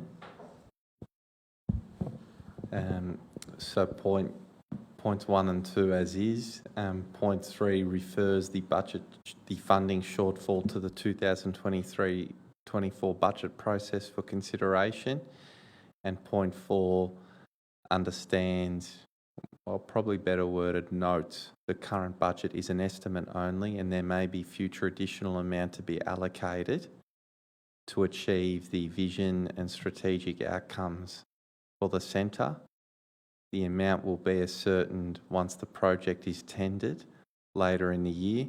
A separate council report will be prepared as part of the tender award. So moved. Thank you, Councillor. Is there a seconder? Councillor De Morelos. As mover, Councillor Garotti, would you like to speak to the item? Yeah, just briefly to note, as we're doing with a few items tonight, just referring funding matters through to the budget process. And actually with the President of the Traders in the gallery, who happens to also run an optometrist, I was quite impressed with myself that I could still read the writing even though it went smaller. So I don't think I need to see you anytime soon again, I hope. But that's all I have to say, Mayor. Thank you. Would the seconder like to speak to the item? No. Would any other councillor like to speak to the item? No? Then I'll take the opportunity. I'd like to first thank John Sanderson for coming in this evening. He's been an instrumental partner with council, working through a very extensive consultation period with the Community Reference Group, along with other community members. And there has been a tremendous amount of work done with the community to implement a placemaking strategy. This would be the first time that we start to implement a broader strategy at one of our key community meeting places, an activity centre. It's absolutely vital, East Ivanhoe, is we take that every opportunity is taken to consider the biggest strategic long-term proposition that we can make East Ivanhoe Village everything it can be. Originally, a budget was allocated to this over 5 years ago. Since then, there has been a very large increase of costs, and so no doubt a project like this and its importance will require additional funding. And I'm very supportive of that. And there is a final closure with a community reference group that we absolutely need to do. Some of the members of council that were guiding us along that journey have left, but we need to pick it up and continue that consultation. Some of the important things that weren't reported in the report this evening were raised by John Sanderson, and I think they really do need to be thoroughly discussed with the community reference group as we close off the consultation with the community before we go into the detailed design work. That said, I will now put the motion. All those in favour? I declare the motion carried. We now move on to item 6.4, Planning and Building Activities Report, July to December 2022. There are no speakers on this item. Councillors, there's an officer report before you as set out in the agenda papers. I'm now calling for a motion. Do I have a mover? Councillor McKern, and a seconder? Councillor Di Pasquale, would the mover like to speak to the item? Thank you, Mayor, and thank you to the officers for the half-yearly report regarding Council's planning and building activities. It is important to receive these reports regularly, as planning matters are not only important to our community, but planning actually does play a significant role in shaping the livability of our city. Consequently, we as a council need to understand both our community needs and commercial trends and respond strategically. In this report, Mayor, two standout elements occur for me. Firstly, the decline in Banyule BPI. Banyule BPI, or otherwise known as Banyule Building Permits and Inspections, is the business arm of Council's building surveying unit, and profits have declined over recent years. So this may affect future implications regarding delivery of this service. You'll be aware, Mayor, that the building permit process was privatised in Victoria in 1994. There is now the choice for applicants to engage a private building surveyor to issue building permits over council services. Consequently, this has driven the decline in councils issuing building permits and focusing more on their statutory services, such as making sure that people's swimming pools comply. Important to note. The second item, and I may just run a little bit over time, Mr Mayor, if that's okay, is the increase in number of planning application decisions being overturned by VCAT when refused by council. And I know, Mr Mayor, that this is of interest to both our councillors and community. This is up, if you'll refer to the graphics, from 40% decisions being overturned by VCAT in 2020 to 60% of decisions being overturned by VCAT in 2023.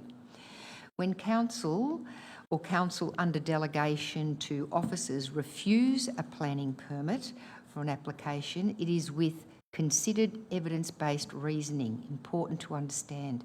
Decisions to refuse a permit are not taken lightly.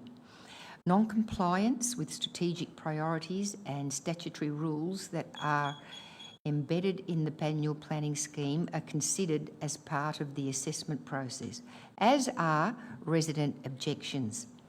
While I understand that VCAT may place different weighting or interpretation on the more subjective or descriptive local policies, like neighbourhood character, it remains vitally important, even more so, that VCAT continues to hear Council's views on planning matters of local import. Could you please wrap up in the next 30 seconds? Yes, this is important, Mr Mayor, so I would appreciate the time. As acceptable planning changes can be made in the VCAT review process via consent orders. So what I'm trying to get to here for us to understand is that though we actually do put things, refusals, we do actually represent refusals at VCAT and hope that VCAT will abide by our refusals. The fact that they may not and the fact that there's an increase doesn't mean that changes aren't being made to applications. And this is an important means of validating a preferred outcome to the original application.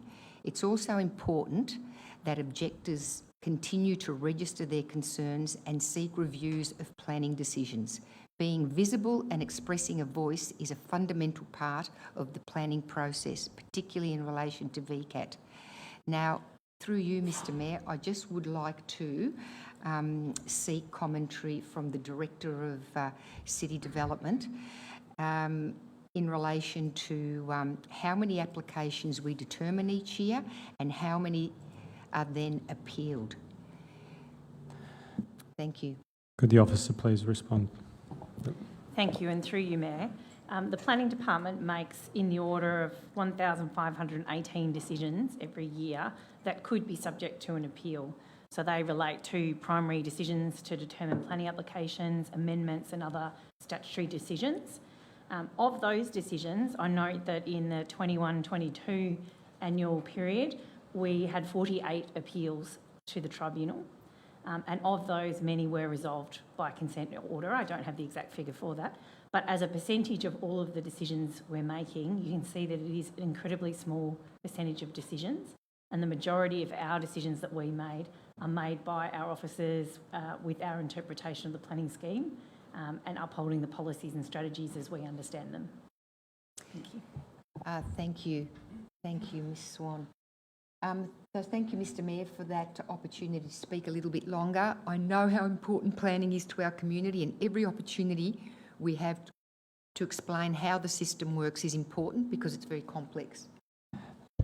Thank you. Do we have would the seconder wish to speak to this item?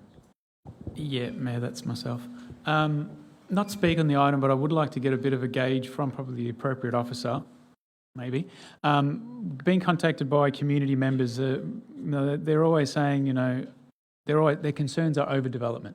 So I just want to get a bit of an idea of, do we have the right balance? Are we overdeveloping? Are we doing appropriate developments? Where are we headed over currently and into the future? Thank you, Mayor. Could we have the appropriate officer please respond to that question?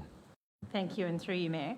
Probably a difficult question to answer in the context of not having a specific example before me. Our current policies have been in place for a number of years, and as councillors are aware, we've started the process of reviewing our housing strategy and our neighbourhood character strategy, and both of those will help us to test that very question as to whether the balance is in fact being achieved. I would say from my perspective, I possibly receive even-handed amounts of complaints of us supporting too much development and not supporting enough from different voices within our community and from the developers in our community.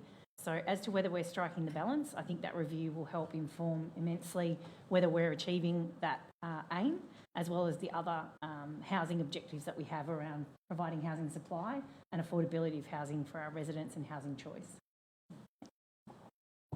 Thank you. Do we have any other councillors wish to speak to the item? Councillor Melican. Yeah, I just had a few comments here. It's quite a detailed report, but the thing that concerned me, if you look at the number of pool registrations, and this is something I have been tracking, that a requirement by the state government that all pools be registered and meet new requirements. The number, this has been a huge cost impost on councils, and I think it's 2 staff members have basically been employed to make sure that all those pool registrations are completed. Now, well, that's an important thing to do. It's another cost burden on this council directed to us by the state government. And also in combustible cladding is another issue it's talked about in the paper, which hasn't been as costly, but is also another impost on this council being forced on us by the state government. So constantly councils are being forced to take up these requirements. The state government changed the rule, and so all councils have now got to go around and get all the pools checked, and residents need to comply with the new regulations, and it's council's responsibility make sure that happens. So there's huge cost impost on that.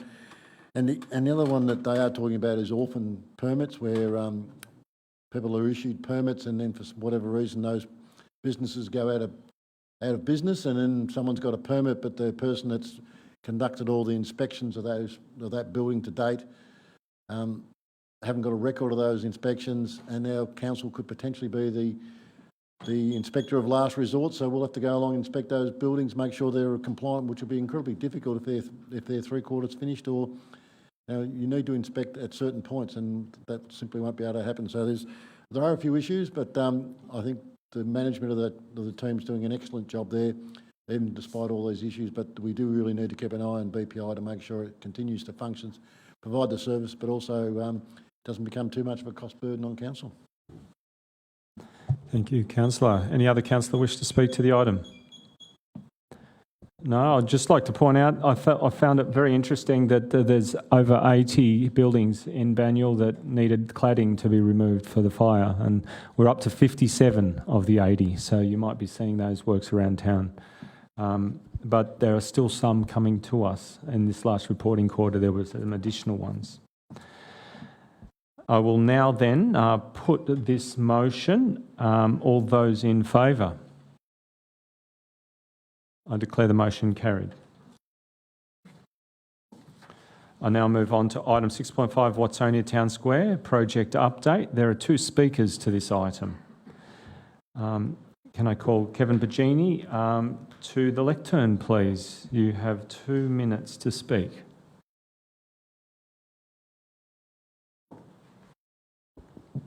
Thank you, Mayor.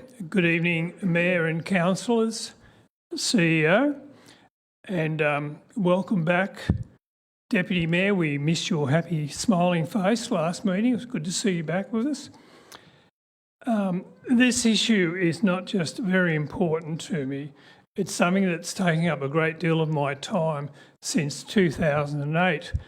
In that year, I was dealing with I think it was the East-West link in Footscray, and someone there in that group of people decided that, I lived over here and I should come over here and get involved with the North-East link. As a matter of fact, the ward councillor, the very first time I met that gentleman, he asked me, was I involved with objecting to the North-East link? So it goes back to all that time.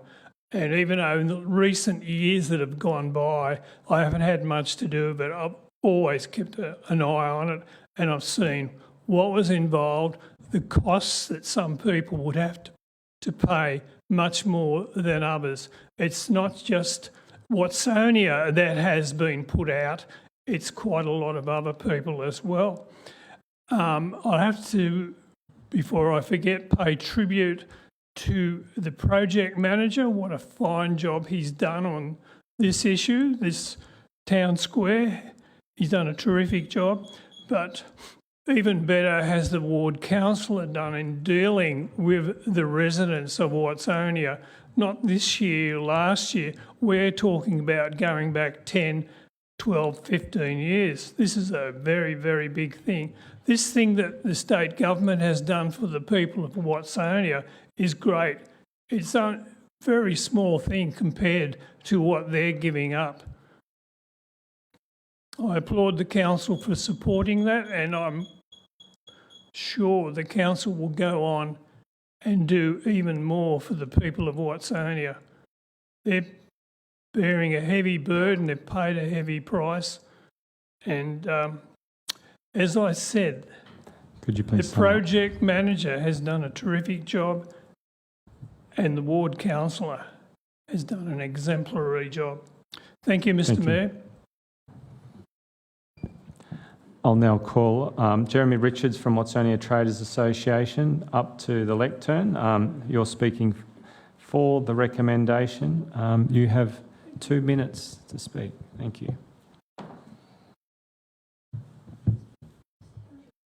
Thank you, everybody. My name is Jeremy Richards, and despite Councillor Garotti's repeated attempts to give me a promotion tonight, I'm merely the Vice President of the Watsonia Traders Association.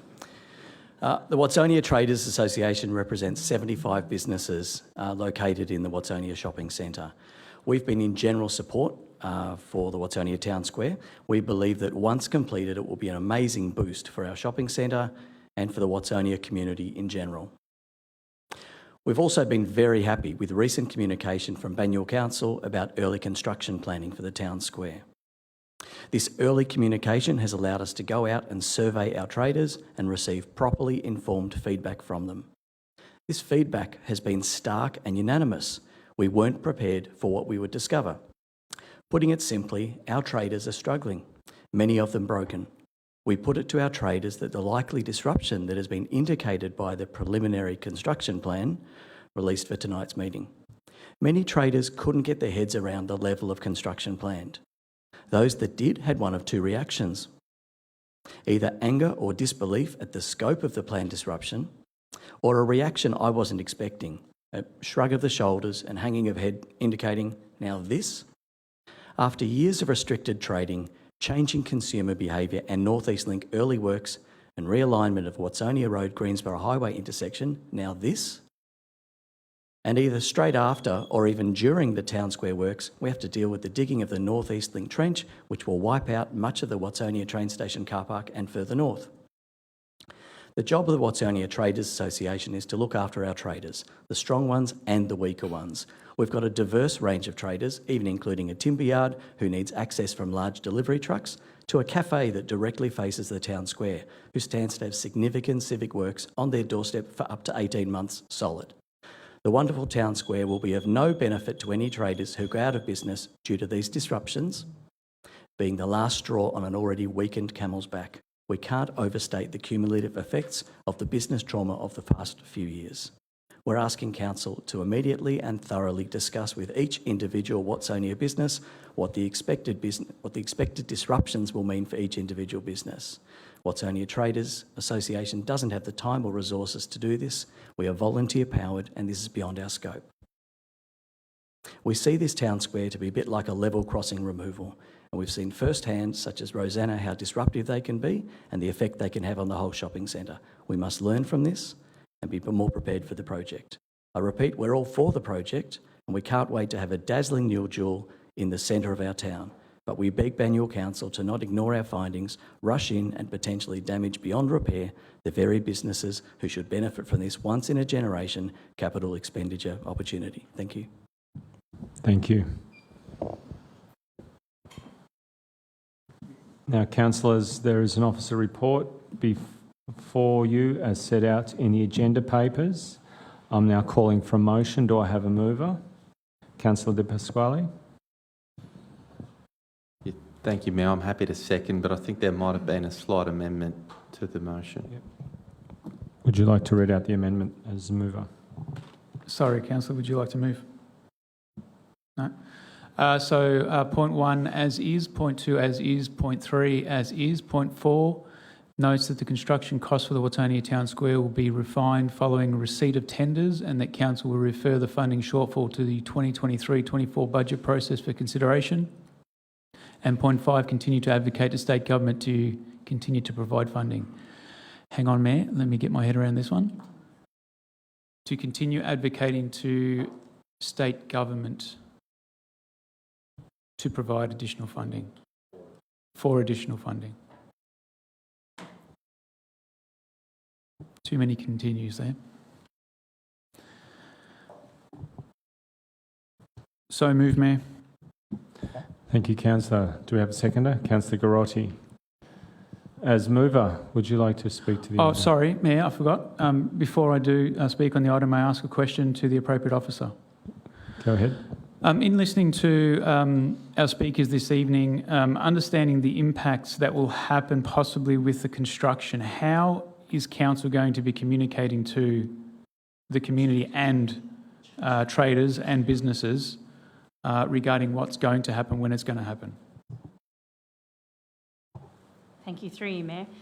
As part of our project management, we maintain regular relationships with all interested parties, including our Traders Association. We've begun meetings with them on the concept staging plan, which is attached as a sort of indicative idea at this very early stage of the likely impacts. Part of the engagement for that is to start to understand the relationship between how the traders operate within the centre. We're pleased that the Traders Association in our meeting was able to provide us with a really handy list of events that the Watsonia Traders Group run each year, and that's helped us to start our thinking about how we align our disruption with some of those events. We're also very mindful of the needs of the road network to really operate with clarity during part of the construction process and to avoid those peak parts of trading season through the centre. It's certainly our ambition to try to minimise the impacts to the best of our ability, and I guess the only caveat on that is if it doesn't make financial sense or it could disrupt the project and elongate the amount of time that we're there, there may be instances where that disruption doesn't achieve the balance quite as well as others, but we're very conscious of the need to deliver the project within budget and to try and minimise the total extent of time, and so that will inform our thinking. And those regular meetings with stakeholders would be part of the way that we would communicate that. The communication plan also looks at really large signage on site to indicate areas of disruption well in advance so that people using the centre have a lot of forewarning that they need to change some of their patterns of behaviour as we move through the centre, which I think will help. We're very conscious that unlike some of our other streetscape projects, this is a more complicated space, not just one long street where we start at one end and where you see us head to the other. So we're very conscious about managing that. Thank you. Any further questions? No? Would you like to speak to the item now? Yes, thank you, Mayor. Look, briefly, the concerns raised tonight have been concerns that have been spoken about for a while now, and that is not to downplay them by any stretch of the imagination. See, Mayor, our community reference group, the Watsonia Community Reference Group, who was actually, they're not active at the moment because it's past that, but at the initial stages where the state government announced the $5 million funding for this project due to the North East Link works, this council decided to create a community reference group where they met regularly. They came up with what needed to be done, how to manage everything, and that worked out really well. It was great for community consultation. It was a really positive outcome there. A few members in the gallery are actually in that reference group. I think on one hand, Mayor, I have to thank the state government for giving us the opportunity of the $5 million for this town square project. But on the other hand, I hear that the traders and I think community in general have lost a little bit of trust with regards to processes that they have seen out there. You know, to turn up with regards to the realignment of the Greensboro Highway to Watsonia Road, to turn up to your business in the morning and see that you can't get into your business because they've actually just put bollards and they've changed, you know, that's totally unacceptable and that shouldn't have happened. Phone call comes to us, we talk to the officers, what can be done? Well, they should have been communicated to by, you know, the North East Link pre-works, you know, group. You know, they just weren't doing it.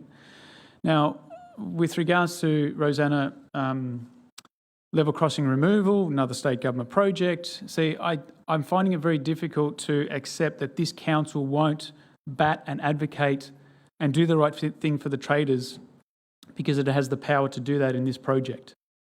With regards to the state government, they're going to run their projects the way that they run their projects. We can't tell them what to do. The community can complain to them. They're running their own show. But what I ask of the community is not to put us in the same bucket as the state government. We've got assurances, and I've been speaking with officers, and Councillor Grotti has been on the game, and all councillors have been on the go and speaking to officers that we need the commitment from this council to be there with the traders and the community if this project is to go ahead. You know, it needs to be, everyone needs to know exactly what's going to be happening with ample warning to plan and prepare and not just, okay, you're getting this and that's it and you're going to just deal with it because that's unacceptable and I understand that.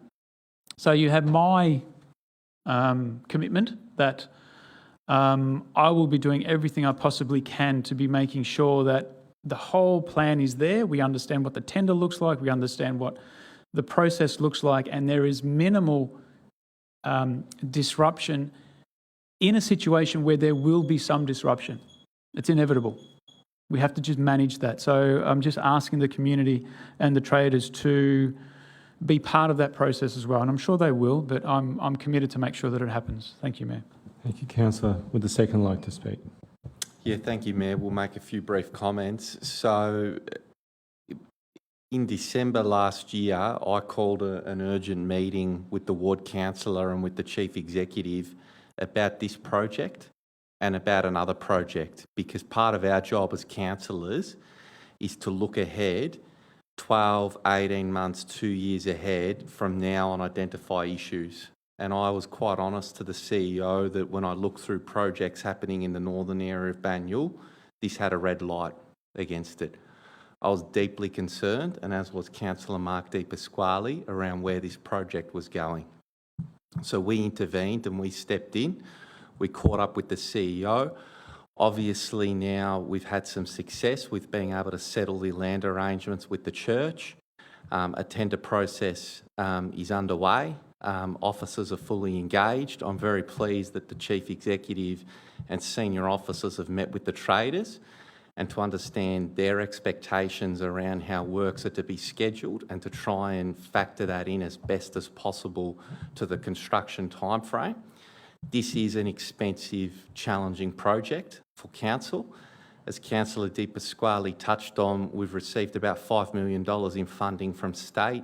We'd already set aside about $500,000 for the toilet upgrade, which is now incurring as part of this project.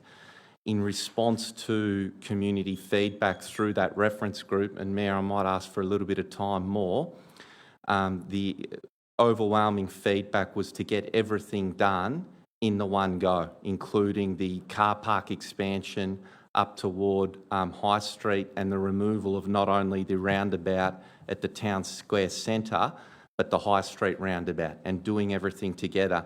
And if you read the report, the total costs, and to be confirmed after tender, you're looking at $9 million plus. Now, there's only $5.5 million there. This will be referred to budget process, but Mark and I, we're going to have to do a lot of hard work with this group because the council's got a $20 million deficit in terms of, or I shouldn't call it a deficit, but this council has a sizable funding shortfall when it comes to its capital funding situation. So for us to go in, we've got to go in and bat for another $4 to $5 million. We'll do that. And I'm pretty confident that the group here understands the overall strategic value of this project. But the reason I say that is to be honest to stakeholders, because nothing's ever locked in, and particularly when you're looking at things $5 to $10 million. So it's very pleasing for me to hear the Vice President endorse the project and to have the traders on board. We're going to need your support. It's not going to be easy. The easiest thing for council to do would have been to say, well, look, perhaps we don't do the project at all. But the overwhelming benefit that this will provide in the long term, but I just wanted to provide that context out there to stakeholders that this is tough work and it's tough work for the ward councillors, but we're onto it. We're meeting regularly with the CEO about this and keeping our colleagues regularly updated. Can you please sum up, Councillor? Thank you, Mayor. Thank you. Do we have any other councillor that wishes to speak to the item? Councillor Neely. Thank you, Mayor. I was just thinking about what the traders have said and also, you know, Councillor Champion and I have walked around the Weir Street project and listened to traders about the hardship over the last few years with restrictions, and I acknowledge what the traders have been through with disruptions and now all the construction that's going to be there and with this project continue to be there. And as Councillor Di Pasquale said, it is inevitable. Unfortunately, you know, I'm excited about the future of the Watsonia Town Square. I think it's wonderful for the area. I'm so pleased that the area has this investment. It's just really great. And we know that there will still be hurdles from here on till we get to the end. So just for a positive spin on all of this, the concerns are heard. Councillors are more than aware. And I think the key way forward is communication. So there is lots of notice when the disruption is occurring and there are ways around that disruption. Thank you, Mayor. Thank you, Councillor. Any other councillors wish to speak? Councillor Milliken. Yeah, I'll just pass a few comments. Yeah, it's a very important project. It has been looked at for a while, but as Councillor Garotti said, it's significantly over budget, and this is a state government project as part of the North East Link. So who's responsible for that shortfall in funding?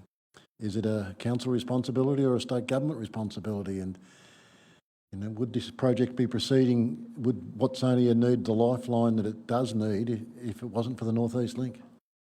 Because that's the main disruptor of this, and why the Watsonia Traders Association and all its traders are so concerned that this project could be a death knell to that entire precinct and entire centre.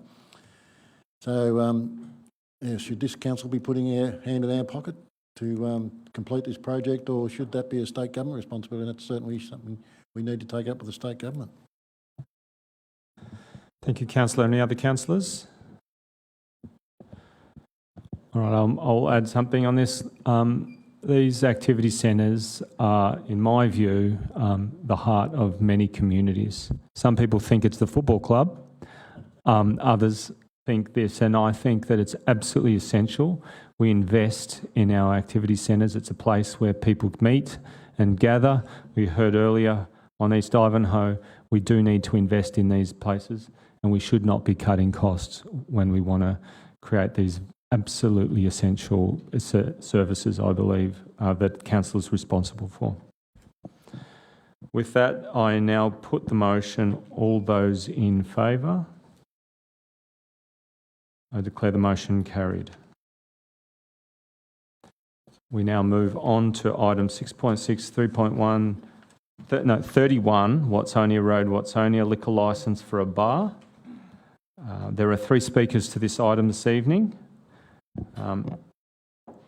Amy Hurst or Ben Malby, are you present tonight? Yes. Could one of you please come to the lectern?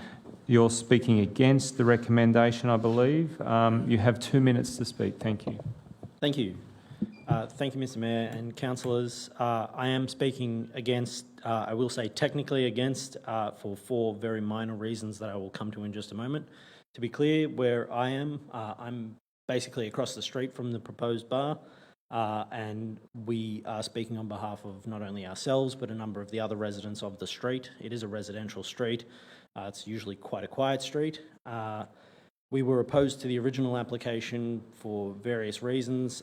We're very grateful to the council for its recommended changes to the application and particularly the 22 permit conditions. With those and the 4 minor changes I'll come to in just a moment, we would support the application. However, if any of those changes are being varied or changed, then we obviously wouldn't be able to maintain that support. The 4 minor amendments or changes that we would propose to the permit conditions are limited to things that require involvement of local residents and a couple of capacity-related issues. So the first is we would like community members to be able to be involved in consultation for the operating hours if they are to change in the future. The same would go for any changes to the noise and amenity plan. So again, subject to resident consultation. The third minor issue is that the capacity should be reconsidered, commensurate with the reduced floor space that's been required by the condition 1D, namely that car parks be introduced, so there's been a loss of available floor space. And then finally, that any exterior lighting not be directed into neighbouring properties or towards those properties. I otherwise rely on the content of the letter that we sent to each of the councillors on the 23rd of February. Thank you. Thank you. We'll now move to Kevin Bagini, who will address us in person. For the recommendation, please approach the lectern. You have 2 minutes. Last one tonight, Mr. Mayor. Thank you. I'm in favour of this 100%. I like wine bars. The thing I like about wine bars is that so many other people like them too, and mostly the good people like them. Being in a wine bar, I find that there seems to me to be a higher proportion of women will go to a wine bar than men that you would find in an RSL or a pub or anything like that, especially in the mid-20s and onward age bracket. As I said, I live in Ivanhoe, and somewhere nearly, maybe 8 years ago, we had a wine bar open up not too far from where I stand now. Now, that was an outstanding success, I thought. It did well. It had the type of people, as I said, you wouldn't find in another drinking establishment. Quite a few women, and I understood that their take dropped when this office here was closed down to go to Greensborough. So there was a lot of people from this very office here actually went down to that wine bar. They enjoyed it. And so did I, so did my wife. It was that successful that another wine bar in Ivanhoe opened up down the road, and that sort of catered to a younger clientele, but it fulfilled the same need. And in the last 5 to 8 years, I have not been made aware of any sort of a disturbance. No crime has taken place. There's been no fights or anything like that. If there has, I've never heard about it. People behave in a reasonably respectable manner. They have a good evening. And I would think that, yes, if we had this Can we please? one, not another 3 minutes, Mayor? No. Thank you, Well, Kevin. I'll run for office, maybe I'll get it. This will go very well in Watsonia. I urge. Thank you. Thank you. And the third speaker, there'll be a written statement now that will be read out on behalf of Sarah Maguire by Mark Giglio, Director of Corporate Services. Sarah is speaking for the recommendation. Mark and Sarah, you have 2 minutes.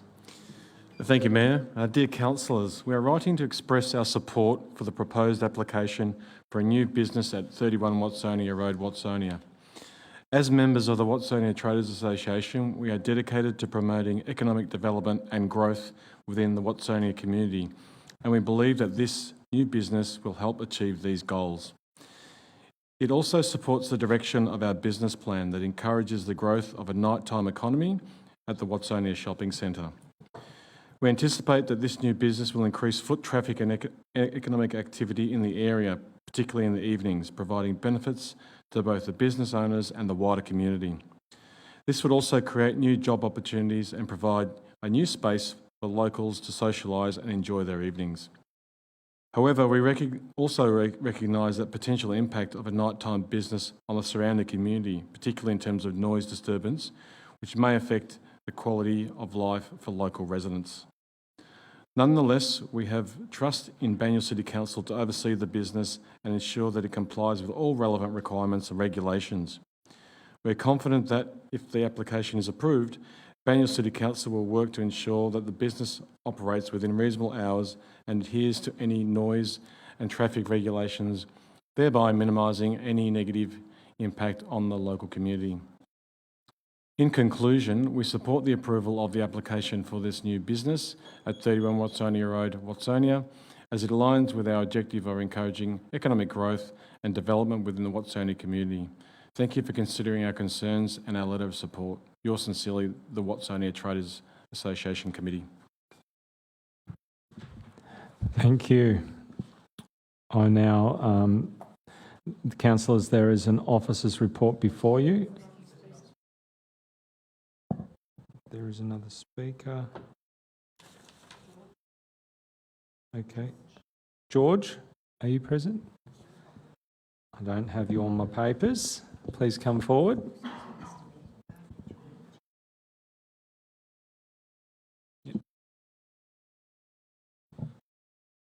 To be fair, you can be forgiven for not trying to pronounce my last name. It is a little bit of a mouthful. So, thank you, Mayor and fellow councillors and council members. My name is George Giannakopoulos. I'm one of the owners of Little Heroes Australia, And it is myself, my business partner, and one of our colleagues that are looking to open up the establishment at 31 Watsonia Road. I do ask for a little bit of leniency if possible with time, just because there are a few things to go through.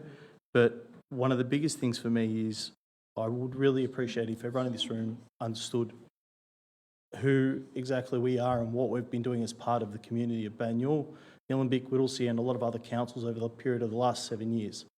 A lot of that work has actually, not that at the time I understood the significance of the award, but has actually, I guess Banyule has put us forward as its nominee for the Northern Business Achievement Award for this year, or for last year, sorry, for a lot of the things that we have been doing in regards to not only supporting families in need, early childhood education, a lot of traders association, a lot of community events, fundraisers, and a lot of external events, things like the Eltham Rotary Festival as well. A lot of our, I guess, business history and culture and philosophy has always been about helping others, and that's something that we were really, and still are, I guess, looking forward to bringing to the Watsonia area. Now, I understand some of the objections which were brought forward even early days, and one of the biggest things for us is we don't want to be seen as a square peg in a round hole. And it was more about working with the residents in Watsonia to come up with amicable solutions moving forward, which cater for all. Some of those things have been rectified very quickly, which would include the smoking area at the back of the property be removed altogether. We've also looked at other issues which more having to do with catering and supporting residents. With the opening on the side of Black Street, we've brought it forward 5 metres to enable that no sound be actually interfering with the residents behind the property, and even put forward various solutions when it comes to trading hours and noise limitations, with roller shutters being closed by certain times. There are a number of solutions that we have put forward in writing to Council, which I have shared with Councillor Rick and Mark as well, which I hope they've all passed on to yourselves. But I am open to questions and obviously looking to cater for any other solutions if possible. Do you have any questions for the Speaker?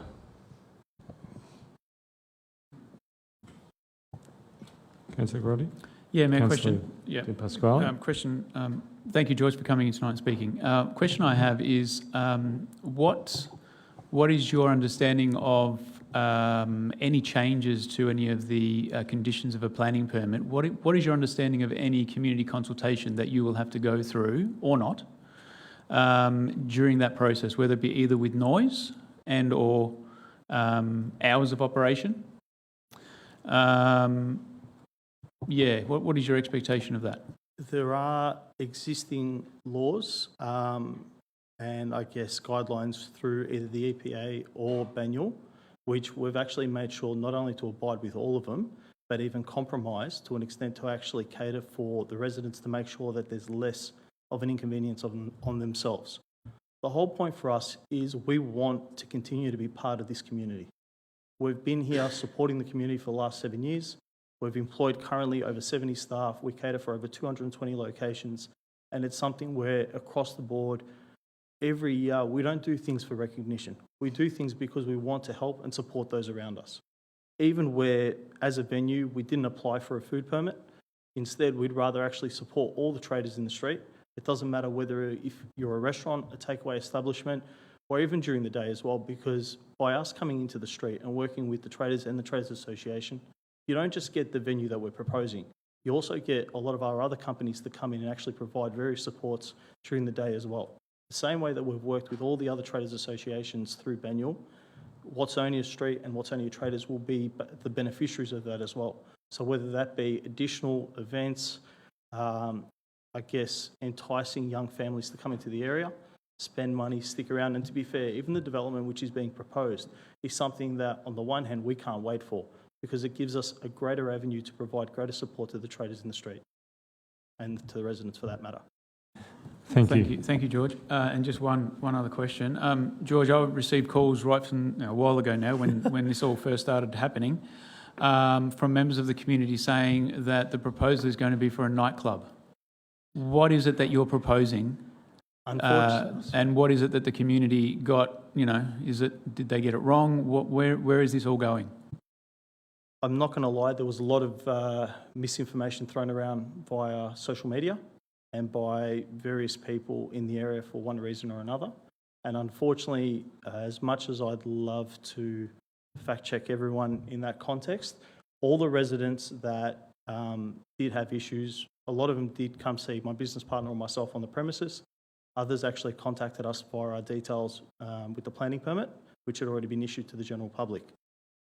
Unfortunately, we don't dictate what a licence gets called.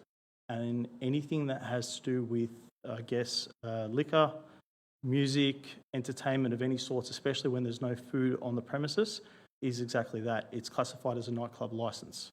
Now, that does not mean in any way, shape or form we are looking to open up a nightclub. We are not looking to, if I'm being very honest and specific, we're not interested in the 18 to 25-year-old age demographic. If they come, look, don't get me wrong, everyone's currency is welcome, especially if it's going to go towards supporting others in the street, but it's not our target market. Now, from there, a lot of the things that we are trying to do, even from a sound point of view, we are using soundproof panelling all at the back. I noted, I believe in some of the information which council shared, they mentioned the 75mm roof panelling, it's actually 150mm. So in that area at the back, the whole point of us doing that to not disturb residents in Black Street. By having the rear of the venue go all the way to the boundary, it means that there's no cars, there's no foot traffic, there's the minimal amount of disturbance humanly possible to not disturb anyone. The only people that would disturb residents, to be perfectly honest with you, would be fellow residents. And I know some of them have spoken to us. Some have even said that they can't wait for us to open up to be customers, and I'm sure they would be respectful of their neighbours as well. All right. I believe that there is a question for George. I have a question. Thank you very much. Thank you for clarifying, George. I was listening to those answers. The only concern that I do have comes back to the responsible service of alcohol laws. Having been a worker in the hospitality sector, a former licensee myself, delivering and assessing responsible service of alcohol classes for many, many years, my understanding is that licensed premises should be providing food. And when I say food, I actually mean a menu with meals, not just packets of chips or that kind of thing. Okay. While I love your want for your guests to buy food at the other trading outlets, you can't be responsible for that. As soon as they leave your premises, they are choosing to go wherever they like. They are, however, your responsibility on your premises. So while they're on your premises and consuming alcohol, and obviously you'll have non-alcoholic beverages as well, I appreciate that, but if they're there and they're consuming alcohol, they're not breaking that alcohol up with food. So how are you performing responsible service of alcohol by not providing food? So to clarify the means of how we are providing food, we have already spoken with a lot of the food traders in the street to clarify the same way that you could do an Uber Eats or Menulog or anything like that. A system will be put in place via whether it be QR code or going directly into their programming feed, where residents can order from inside our establishment and have food delivered to that establishment. So it's not about us having a commercial kitchen, because the effects of that, to be honest, again, not wanting to take money away from fellow traders, I'd rather support them. Separate to that, as part of our liquor licensing regulations, the whole point of responsible serving of alcohol is to ensure that people do not pass that limit of being intoxicated, acting irresponsibly, or taking any inappropriate matters into their own hand. Now, the same way that, I guess as part of the licensing, we would have people on site trained with their RSA, and also ensuring that all measures are followed accordingly. Thank you. I believe there's one addition. Oh, do we have any other questions for George? No. I believe there's one question here for the first speaker, Ben Morby. Could you please come back to the lectern? Thank you, George. Councillor McKern.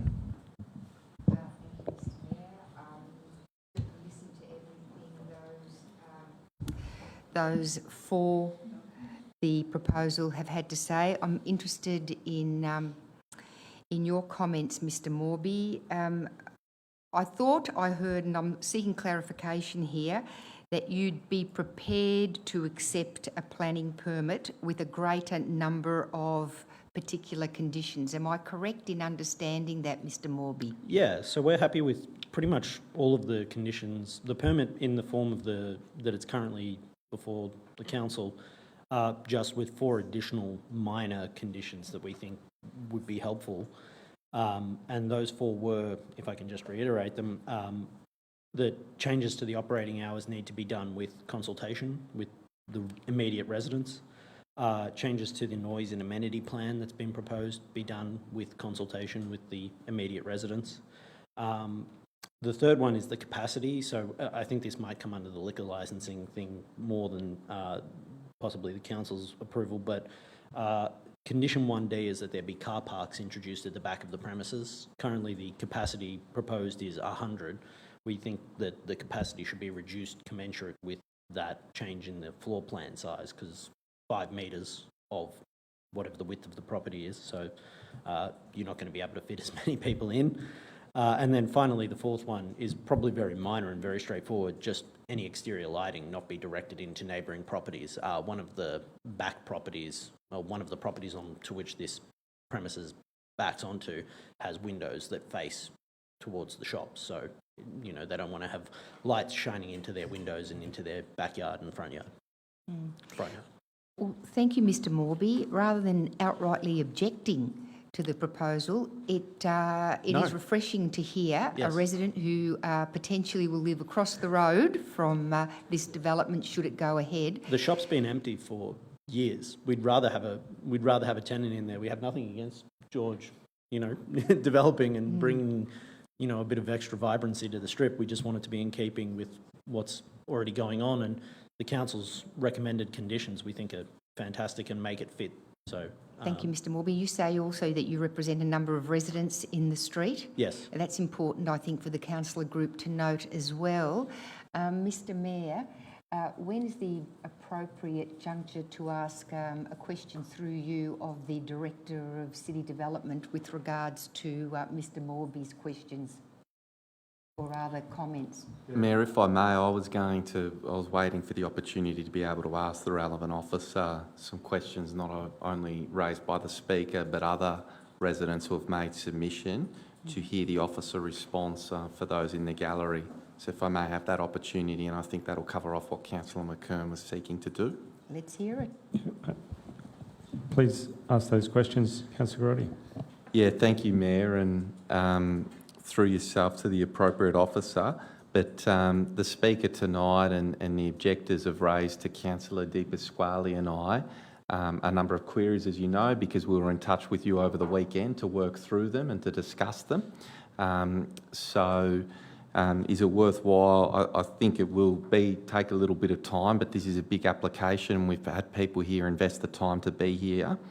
The first area was around the reduction to patron numbers, and just seeking officer feedback on that. Thank you, and through you, Mayor. In this case, the planning application is both for a liquor licence and buildings and works, but the actual use of the land doesn't require permission. So part of our consideration is whether there's a sufficient amount of available car parking in the broader centre to accommodate the shortfall of 5 spaces. But the actual control of the number of patrons on site would be regulated most commonly through the building regulations in terms of the area and space that they have has certain occupancy requirements depending on how they lay it out. So from our perspective, the patron numbers is a cap that relates to the parking waiver that we've afforded. It may well be that if it's not possible to fit within the space and meet those requirements, they'll need to make operational decisions around how many people they allow in the premises at any one time, depending on how they have it laid out. Thank you. And another area raised was the removal of the existing crossover.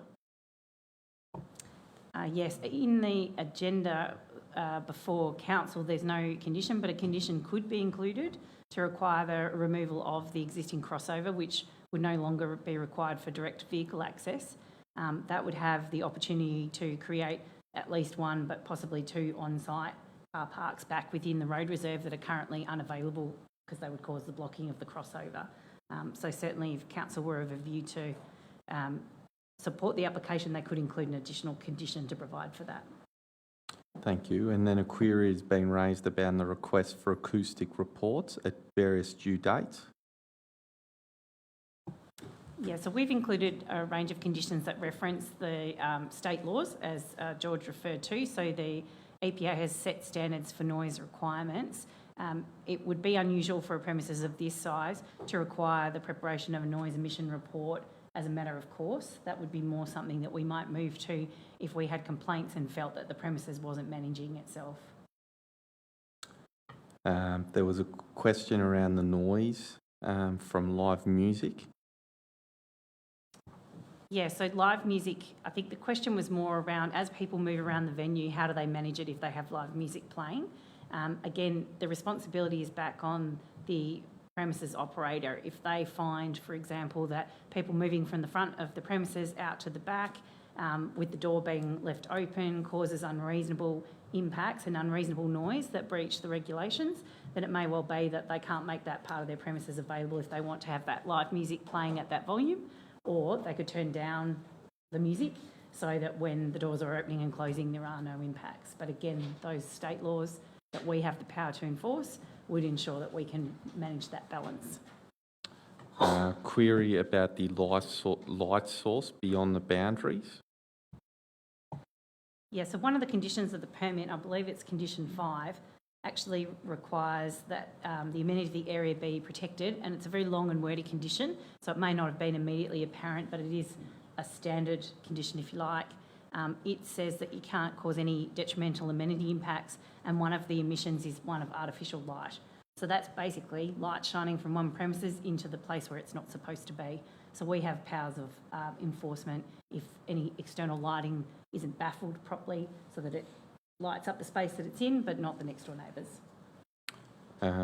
A query had been raised tonight and by others about the request for events or changes to hours to go through residents. Through you, Mayor, I think this question is probably a relevant one. The noise, the hours of operation condition does have a standard clause, which is unless with the written consent of the responsible authority. These clauses are quite normal in relation to hours of operations because you could think of instances perhaps when the Motsonia Festival is on and there's a different arrangement. We might have closed the street, there might be other things happening, that it would be possible or plausible or probable that council might consider, for example, trading starting from lunchtime in line with one of those events. We would see those consents for one-off variations to the hours of operation as not something that necessarily would always warrant consultation with the community in each instance. But there is a long-standing planning principle that the hours of operations are set out in that condition. If you're looking at a permanent and substantial change to those hours, that would warrant an amendment to the condition and not just merely written consent by council without the inclusion of community consultation. Thank you. And just two more. The resident approval and review of documentation, including the NAP. Again, the Noise and Amenity Action Plan is a condition of the permit. If the applicant wanted to seek to have a requirement set out in that amenity plan removed so that they didn't comply with it, that would be an amendment to the conditions of the permit. And more normally those sorts of amendments go through public consultation. And then finally, queries have been raised around any extra conditions for queuing and security alarms.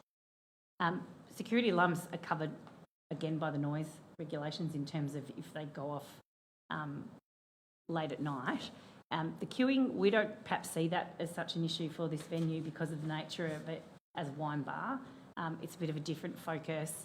I take George's point about the classification of liquor licence, but for us this is a food and drink premises. It would be unusual for us to place obligations on a premise of this scale to provide for queuing. Thank you, Director. No further questions. Councillor Sorry, Mayor, I have Pasquale. just one further question for the Director or appropriate officer. In the event that the applicants are not, and vice versa, if the community are not happy with any conditions or the permit itself, what avenue does the applicant have to challenge that, VCAT, etc.? What will be that process there?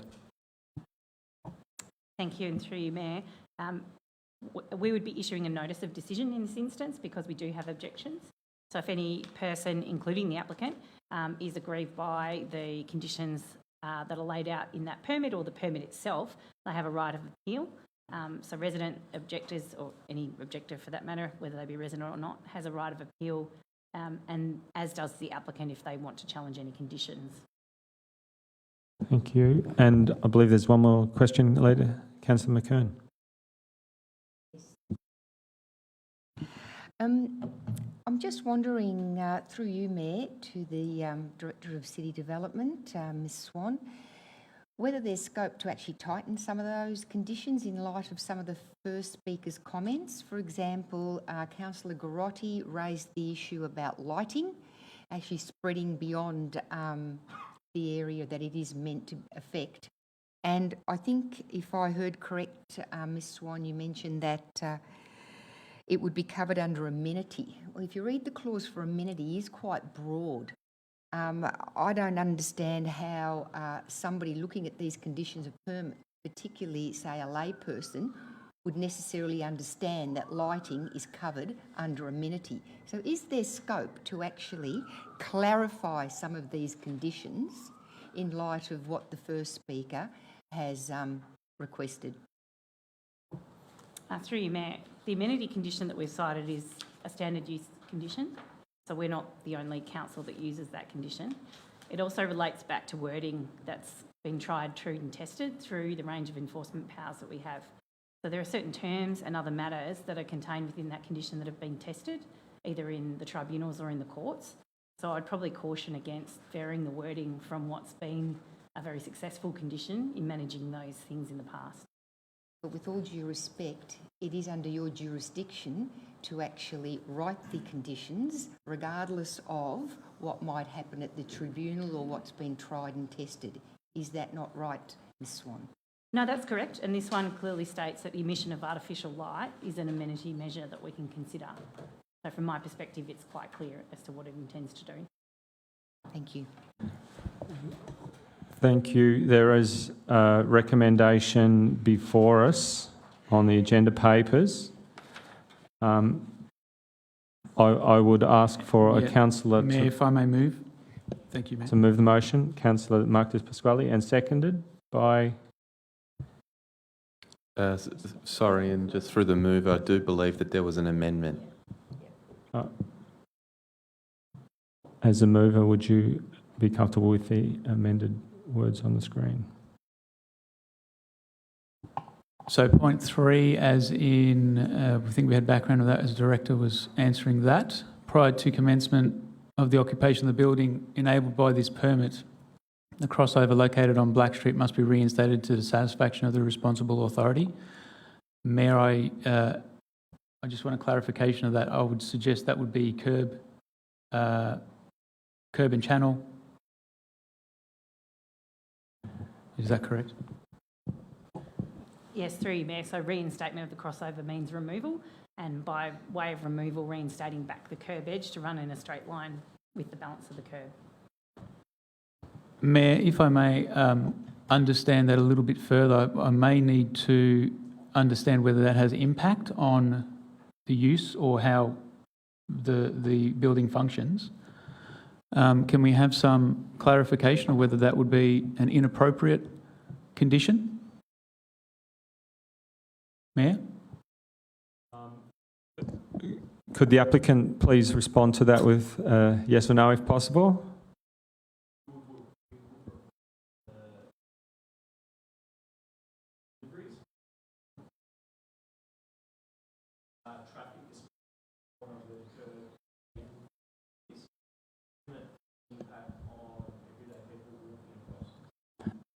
Okay, thank you for that.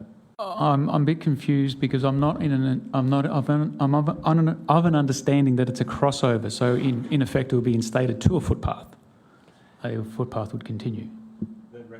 The recommendation that you're moving would recommend the closure of that access there and to a footpath. Yeah, I'm trying to understand the recommendation I'm moving. With respect, could the Director please respond to the question? Yeah, if I could clarify, the current plan shows a pedestrian scale gate through the fence, into the rear of the premises, whereas currently there's a large double gate vehicle access. As the building doesn't extend past, that's where the rear access for car parking is currently provided. And so that would be the crossover that we'd be looking to reinstate. On the plans shown here, it would be that area would be affected by bar 2 and some of the seating areas, so it wouldn't be readily accessible by a vehicle, so it certainly wouldn't require the full extent of a vehicle crossover to provide access to the property, because there is no prospect of vehicle access. Thank you. Does that satisfy your question? Mayor, look, it does in my opinion, but I'm not the applicant. I'm only the one who is looking at this and probably saying, well, there was a crossover there that would take deliveries into the back part of that building originally, and if that's not what that building is going to be used for, to actually back a truck up to the building and offload things, then I would suggest that would be okay to reinstate that to curb and channel, and then the footpath just continues on. Look, Possibly. we've got a That's my motion call, Mayor. before us up on the screen. Would you like to move the motion as is, or have item part 3 removed?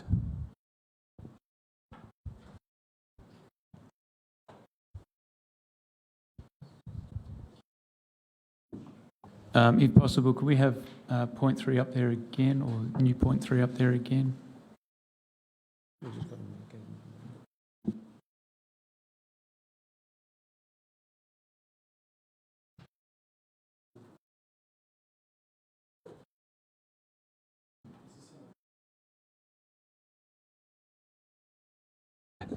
Could I put a recommendation that we suspend matters for a moment while this Oh, that would be good, Mayor. I've been this holding off. I item need to go. is considered briefly, and I wish for a mover and a seconder.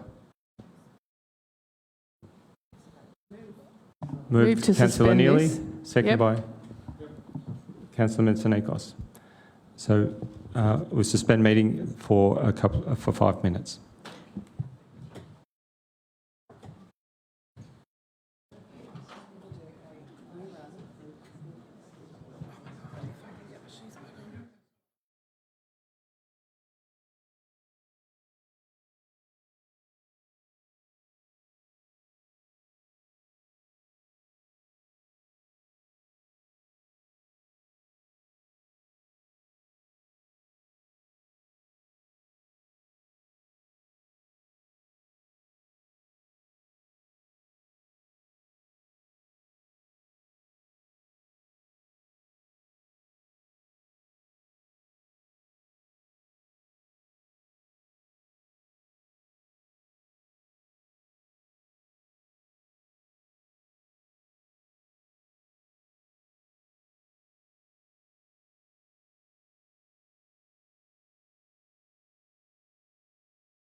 the screen? Yes, thank you, Mayor. Thank you very much. I really needed that break because it's been a long night already. If we can, Could the audience please quiet down? We're continuing on with the meeting. Councillor De Pasquale. Thank you, Mayor. May I move point 3, prior to the commencement of the occupation of the building enabled by this permit, the crossover located on Black Street must be reinstated or reduced to the satisfaction of the responsible authority. 1 as is, 2 as is, and the rest as is, because it's going to be too long. Thank you, Mayor. Thank you. Do we have a seconder? Councillor Garotti. Would the mover like to speak to the item? Thank you, Mayor. Thank you very much for that. I don't think we're there. So I don't think the compromises that have been done to this point with regards to officers are going to somewhat appease the applicants at this stage. So we may be in a situation where this may be going to VCAT, which is possibly a disappointing situation because now the community faces possible increase and more. That's the risk with regards to something like this. You know, there are certain, in the conditions now, there are a certain time of operations which are quite restrictive. There are 12 opportunities over a calendar year to extend those opening hours to 11 p.m, whereas in general on a Friday and Saturday night it's 10 p.m. close.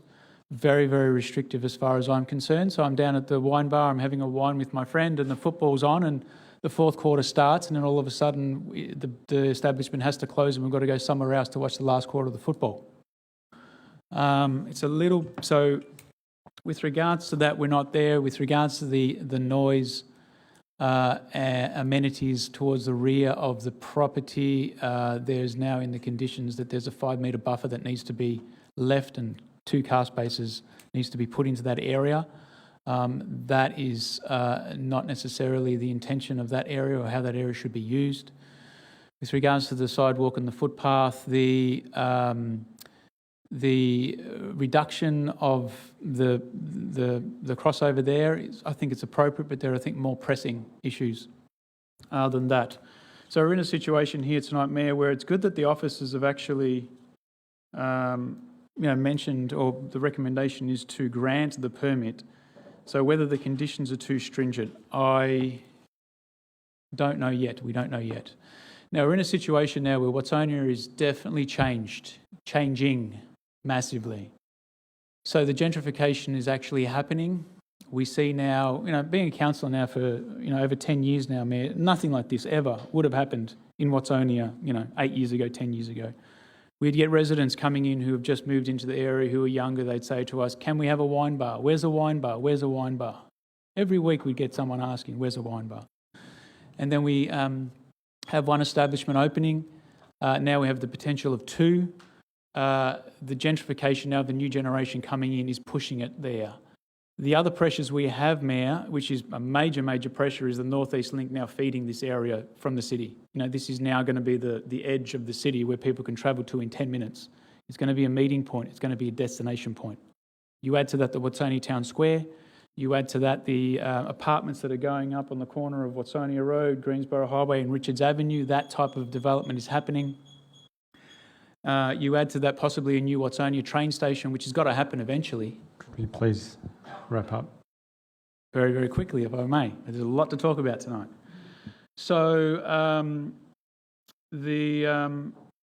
the pressures on Watsonia, I don't think, and I'm respectful of my community who has elected me to this position. I need to respect them with regards to their amenity, making sure that they're taken care of, etc., which we'll always take care of that. But that tussle now, where there's the gentrification of Watsonia moving forward to the next level, I don't think many people are ready for it, and that's the issue we're having right now. Maybe in 2 years' time, this will be. Thank you, Councillor. A few months ago, Mayor, we had. Could we wrap up? Yeah, I'll just wrap up on the basis that a few months ago we had a packaged liquor permit come to us, and we said no, we don't need that. But this type of activation, I think, is something that the Watsonia community should have and should be entitled to. So look, I'm going to be supporting the recommendation as it is tonight. There's nothing more I think responsibly I'd be able to change with regards to hours, etc. That's just not in my scope to do that. If the applicant needs to change that, they have the avenue to do that. Thank you, Mayor. Does the seconder have... would they like to speak? Thank you, Mayor. I would like to comment. And I think there's been a few meaty items tonight where, you know, I always keep to time and probably didn't appreciate being cut off. So these are big items when we're talking Watsonia Town Square, liquor licence permit. And I certainly recall as a mayor, I always gave that leniency and understanding toward councillors when they were looking to articulate that position. So some constructive feedback for our mayor. Look, this has been a process to get through. You know, initially, I suppose what crystallised it for me was the conversation that I had with the officer when the recommendation initially came out to say, look, where are we at in this journey?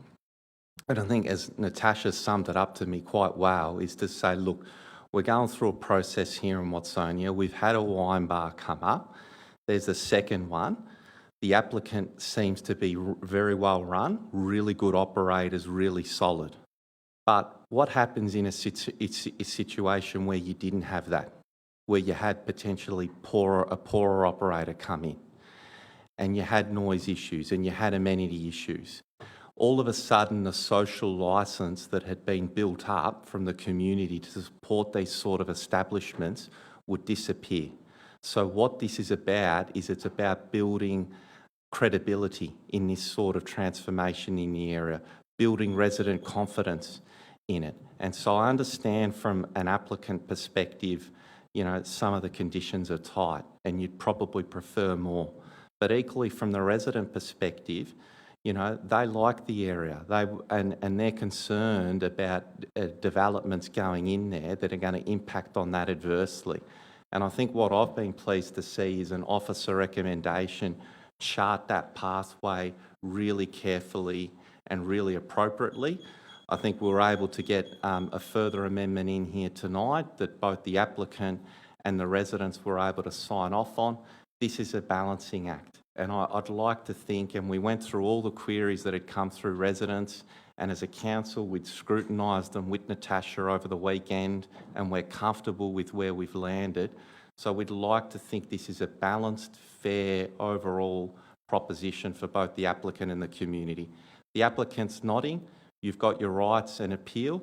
Good luck to you, but I will say this, when council forms a position and we resolve a position, we fight it.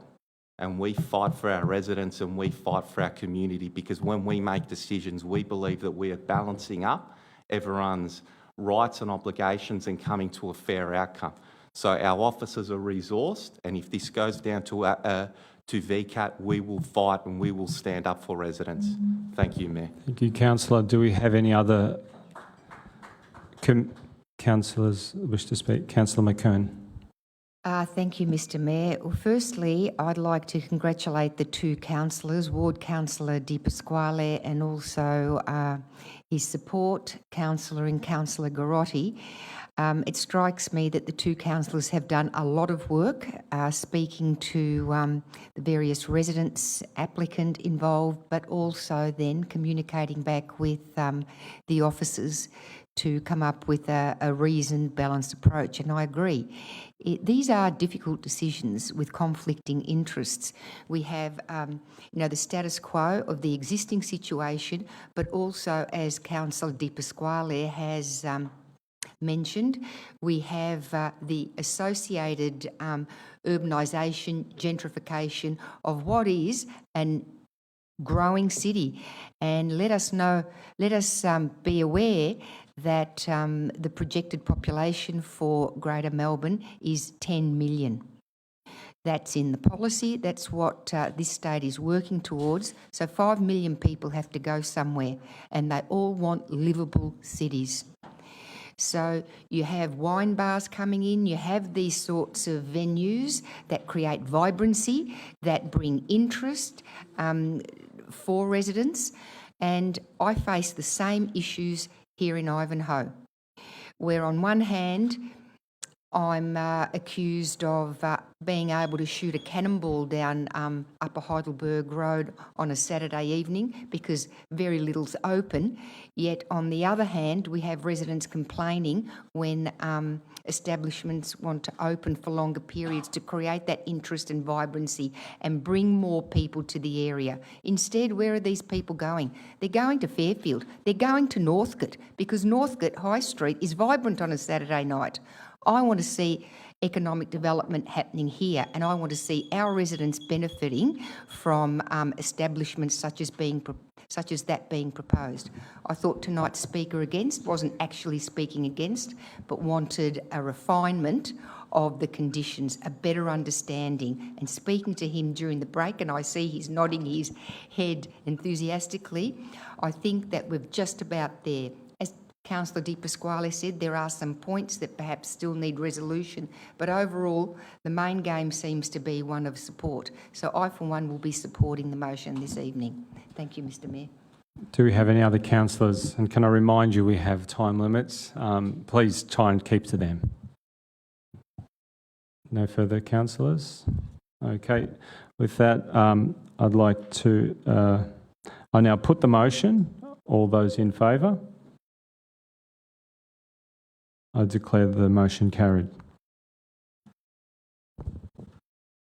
Moving on to item 7.1, Peter Rowland Group contract update and KPIs for the Centre Ivanhoe. There are no speakers on this item. Councillors, there is an officer report before you, as set out in the agenda papers. I believe there's no amendments. I call for a councillor to move the motion. Councillor Garotti. Second, Councillor Neely. Would the mover wish to speak to the item? Yeah, thank you, Mayor. Very briefly to say, look, it's terrific this report's coming up with the KPIs. Interestingly, though, earlier this evening, the relevant director of the program and I were having a chat about performance of the contractor, and I think it's very important that we have a KPI framework in place because certainly if the level of service that the council's experienced of late is consistent perhaps with what our community is experiencing, then we're going to have to utilise this KPI framework to ensure a good service is delivered. Very happy to recommend this to the council. Thank you, councillor. Seconder doesn't wish to speak. Any other councillor wish to speak to this item? No. I then now put this motion. All those in favour? I declare the motion carried. We'll now move on to item 8.1, Draft Banyule Economic Development Strategy 2023 to 28, Public Exhibition. There are no speakers to this item. Councillors, there's an officer report before you set out in the agenda papers. Can I have a councillor move that motion, please? Yeah, thank you, Mayor. I'd like to move, but with a few amendments. And then a few amendments to that, just following discussion that occurred after our pre-briefing. But the motion one, to endorse the draft Banyule Economic Development Strategy for a period of community consultation from 1st of March 2023 to 31st March 2023 with the following amendments. A, inclusion of additional strategic direction 1.4 under the theme 1A, dynamic and supported business community, entitled Reduce Legislative and Regulatory Burdens on Business. B, inclusion of additional strategic direction 2.4 under theme 2, Workforce Growth and Attraction and Diversity, entitled Activate and Support Social Enterprise in Banyule. Then E, inclusion of a new action that involves consulting with business on their workforce labour challenges and working with them to address these. Officers that populate the details of the action and ensure there is no monetary cost assigned to this action. So moved. So obviously C and D will be deleted from what's up there. Could we please amend the recommendation?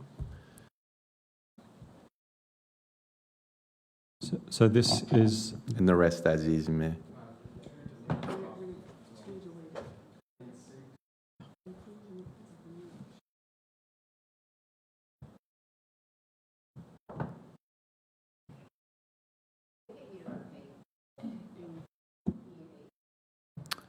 Yeah, if I may have it up on the screen.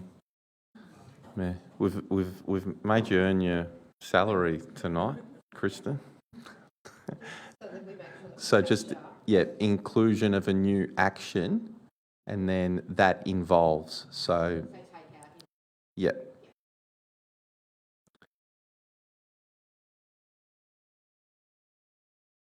No, so take out right up. That involves consulting. Yeah. Move the middle. Yeah, she's got it now, Al.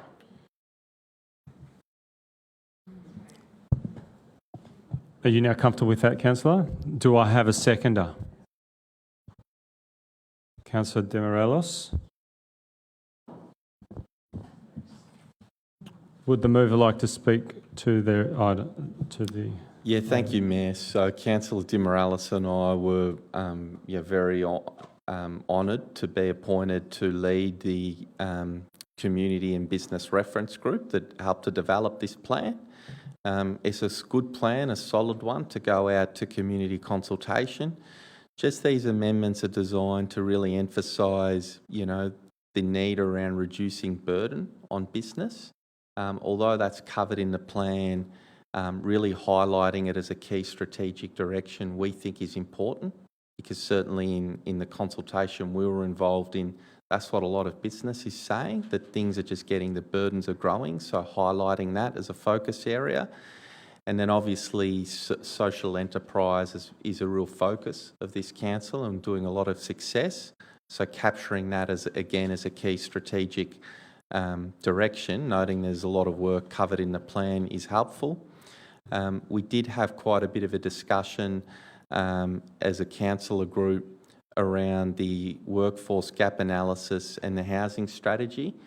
Those two things are will cost the council $140,000, and their consultancy reports. So I don't see value in that, and I think council needs to begin, $1 at a time to claw back unnecessary expenditure, and certainly calling on consultants to do things like a housing strategy that's really a state government purview, in my view, is unnecessary.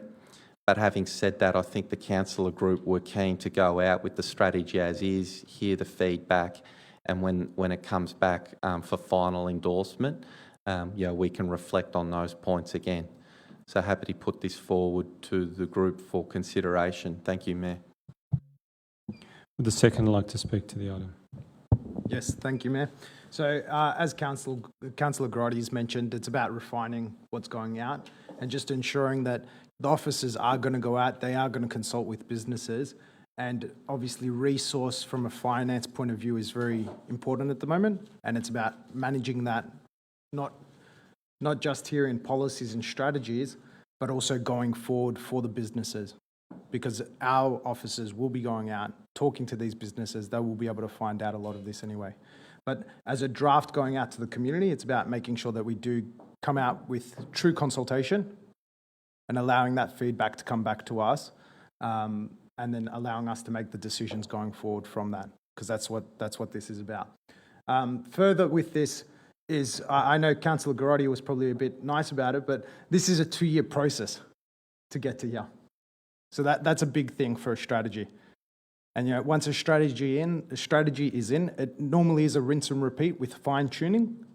So it's taken us a while to get here, and I think it's about making sure that gets into place and actually starts some traction for the businesses that are in the Banyule Council. So looking forward to this going out. Thank you. Do we have any other councillors wish to speak? Councillor Neely. Thank you, Mayor. I'm particularly interested in how we sustain economic growth in our country, let alone just Banyule.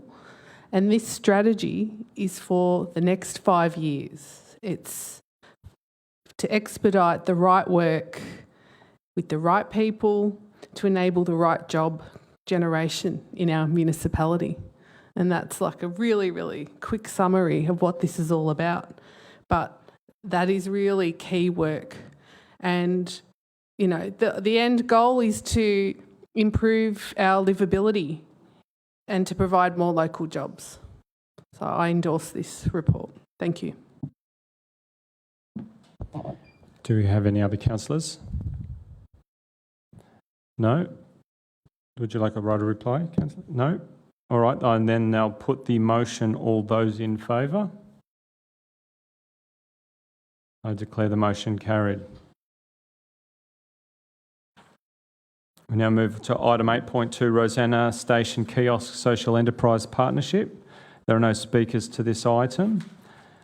Councillors, there is an officer's report before you, as set out in the agenda papers. Do I have a councillor to move that motion? Councillor Melican, seconded by Councillor McKern.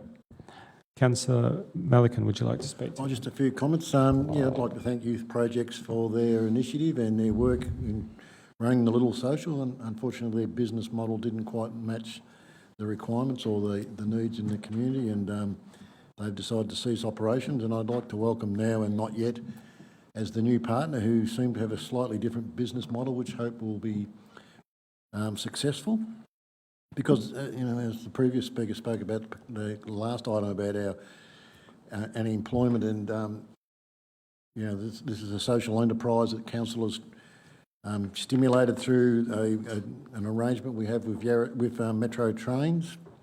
And it's all about providing local opportunities for local people who find barriers to work, and that's very important. So I wish them all the best with their endeavours, and looking forward to having a coffee. I remember when Youth Projects launched the original thing, it was a very happy, and speaking to their CEO, he talked about the many sites they run and the success the programs have had over the years. So it's disappointing that it wasn't as successful as it could have been, but I'm really looking forward to the new company taking over, and really hoping that it will kick off and be a real boom in Rosanna. So happy to support this tonight.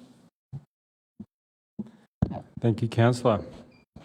Would the seconder like to speak? Thank you, Mr. Mayor. Probably on a broader perspective in relation to social enterprise kiosks, because they seem to be increasing in number in our municipality. We do have a social enterprise scheme happening here at Ivanhoe Library in the cafe, and also at the Belfield Community Hub. Through you, Mayor, I'm just wondering if the Director of Community Services might like to comment on the proliferation of social enterprise cafes. How many do we currently have, Ms Brackett, and where do you think we're heading with it all? Thank you, Councillor. I might take the number on notice, but top of my head there's 4 that we either are in partnership with or are supporting, but I'll come back and confirm that. There's definitely a growth and interest in social enterprise cafes. I think, one, because this council's provided a lot of support in terms of infrastructure and grants and understanding the startup required. Also, they're a well-tested business model now, like people actually understand how the model actually works, and they've got very good measurable outcomes supporting people, either young people, people with disabilities, people who've got other kind of barriers to employment. And I think the community in Banyule overall actually is quite willing to spend their money to get a cup of coffee and also achieve some social good as well. So there's a lot of motivation in the Banyule community about the social benefit of the spend as well. So yes. Thank you. Thanks for that feedback, Ms Brackett. I've spoken to a number of employees at the Ivanhoe Cafe, and all of them have reported building confidence and skill sets, and that the experience has been remarkably worthwhile. So terrific program, and I'm delighted that Banyule is involved. Thank you. Thank you. Do we have any other speakers to the item? Councillor Garotti. Yeah, thank you, Mayor. Just wanted to thank Kath Brackett, the Director of Community Wellbeing, and her team to bring them in, and really good analysis in the report and the process. Well done, and thank you for finding a good new operator for that social enterprise. And I just wonder, how we go about just promoting these a little bit better to our community and branding, so that Banyule people know that it's a social enterprise. But that's something we can reflect on. And again, thank you to Kath and the team, because I think this is a very good outcome for the council. Thank you, councillor. Any other Councillors? No. I will then now put the motion. All those in favour? I declare the motion carried. We now move on to notices of motion. There are nil. Moving on to item 10, general business. We have a number of councillors that wish to raise general business this evening. Councillor McKern, would you like to? Thank you, Mr Mayor. This is always a fun part of the evening, sharing with our constituents and fellow councillors some of the activities and events that we've been involved in as councillors leading up to the council meeting. So recently, council had its annual strategic planning day on Sunday the 19th of February, starting at 8:30 a.m. All councillors and the executive management team were here at Ivanhoe till about 7 p.m. to discuss strategic planning for our city's future. And I'd like to thank the councillor group for their engagement and participation. As I said, all councillors were in attendance, and the officers too. Thank you for your time and efforts preparing the papers of the day. As a treat, at the end of a very long and intensive day, councillors were invited to climb the stairs of the tower and view the surrounding panorama from the Ivanhoe Clock Tower. Now, I must say it was a real treat. The long-range views, I mean, we could see all the way to Paran, aside from the city skyline. And I have a photograph here, and you might just scrunch that down a little if it's okay, from our comms team, that I took from the tower looking east-southeast. And you'll see in the photograph on the right, Ivanhoe Girls Grammar figures quite prominently there. You've got Upper Heidelberg Road and Knoll Street taking off with St James Anglican Church to the right. But I located a photograph just to the left of the February photo I took, taken in 1937, when the clock tower was first built. And isn't it interesting to notice the difference? For a start, Ivanhoe Girls Grammar was still a fledgling, having started in 1903, and just look how much of that open space has been consumed. But remarkably, looking further afield to the southeast, all the open paddocks, which are now, of course, built over. But what struck me the most, and we've had a lot of discussion around canopy trees and the need for more canopy, is that looking at the images, we have a lot more canopy than we did in 1937. So that's something to reflect upon, how much our canopy has actually increased, not decreased over the years. So that's item number one. And I just thought I'd raise people's attention, and this is item 2, so perhaps instead of the beeper going off, this is the second item. Last week, the Urban Food Strategy Community Reference Group had its third meeting, and it's been a wonderful group of really enthusiastic, engaged locals contributing to that strategy. Prior to it, though, we enjoyed a tour of Banyul's Urban Farm, which is in Belfield, just next door to the Belfield Community Hub. It sits behind the Waratah Special Development School.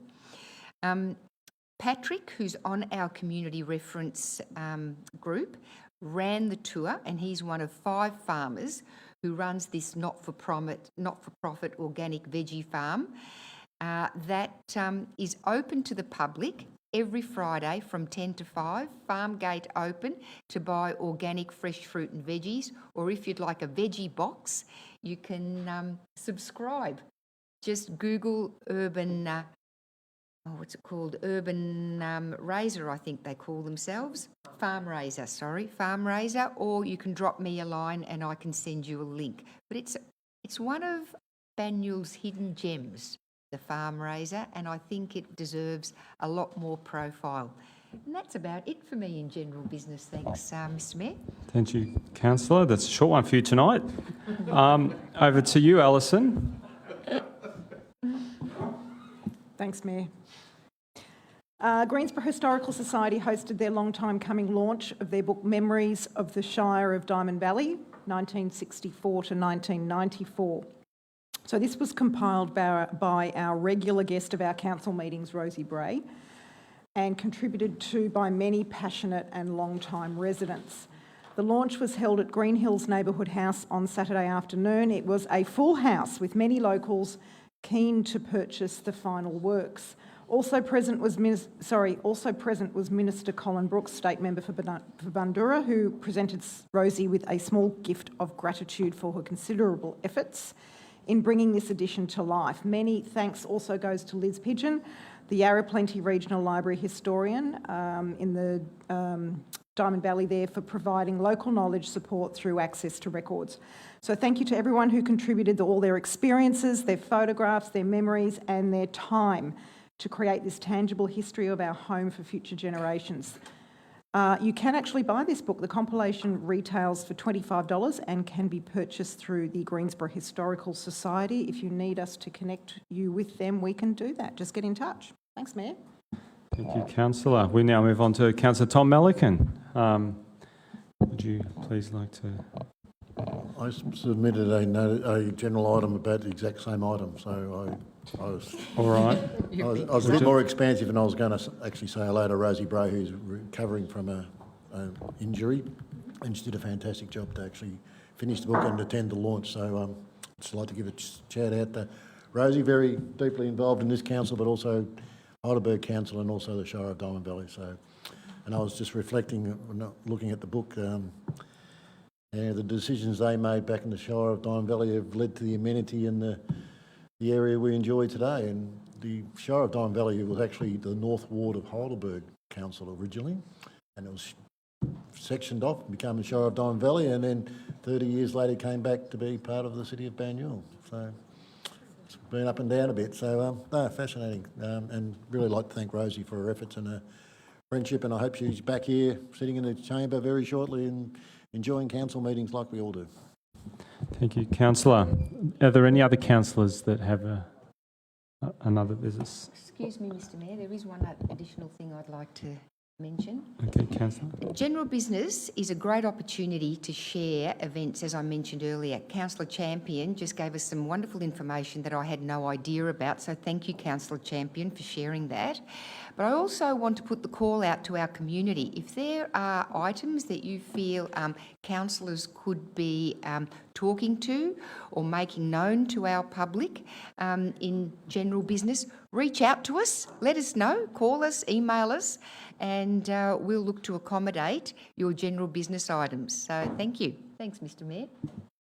Thank you, Councillor. We'll have to check with governance if that's an appropriate thing to do. Now, I've got one item as well, if no one else has one. The Sports Forum that was held on the 22nd of February and was very well attended and enjoyed by all. Thank you to all the team that brought the event together. It was the biggest event yet, with over 70 presidents and volunteers from Banyule's sporting clubs, and was a continuation of our sporting club survey. Experts in the field covered a range of areas to help us progress the experience of all those involved with the clubs. Important areas of conversation were volunteer support and inclusivity to welcome all of our community. This is a key area helping to increase the well-being and resilience of our community. This was a much-loved event, and with this much interest, I imagine we have a great future ahead here in Banyule in our sporting community. That now finalises that general business items for tonight, and we move on to public questions.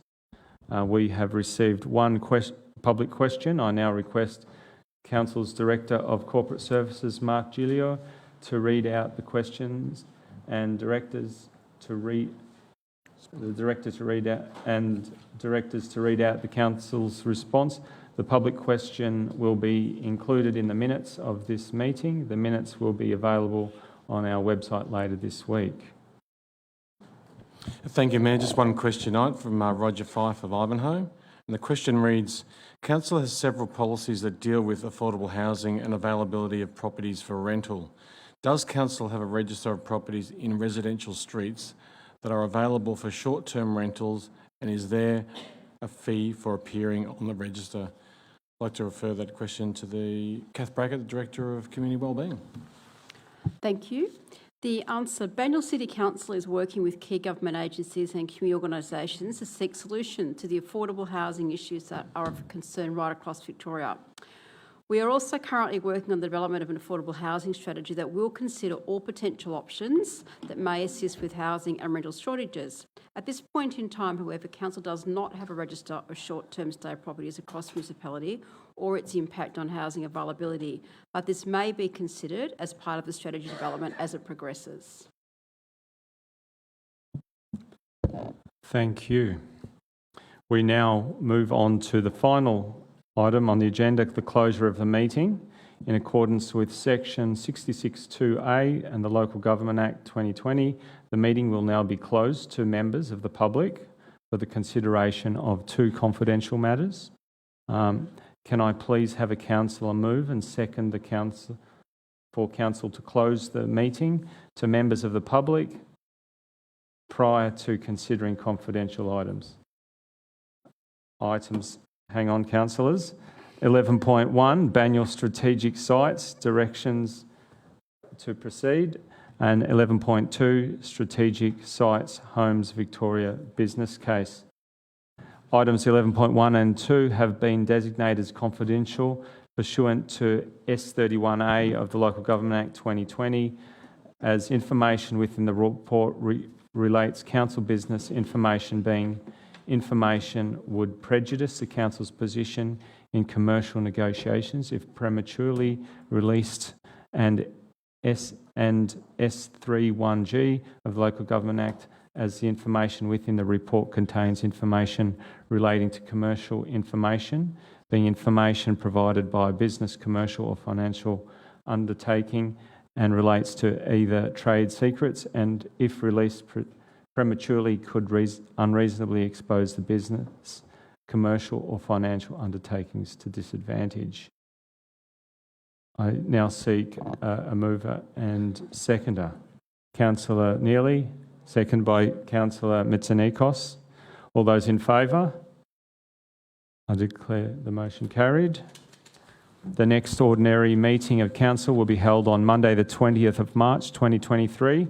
I now close the meeting to the public at 10:36. Thank you for your attendance.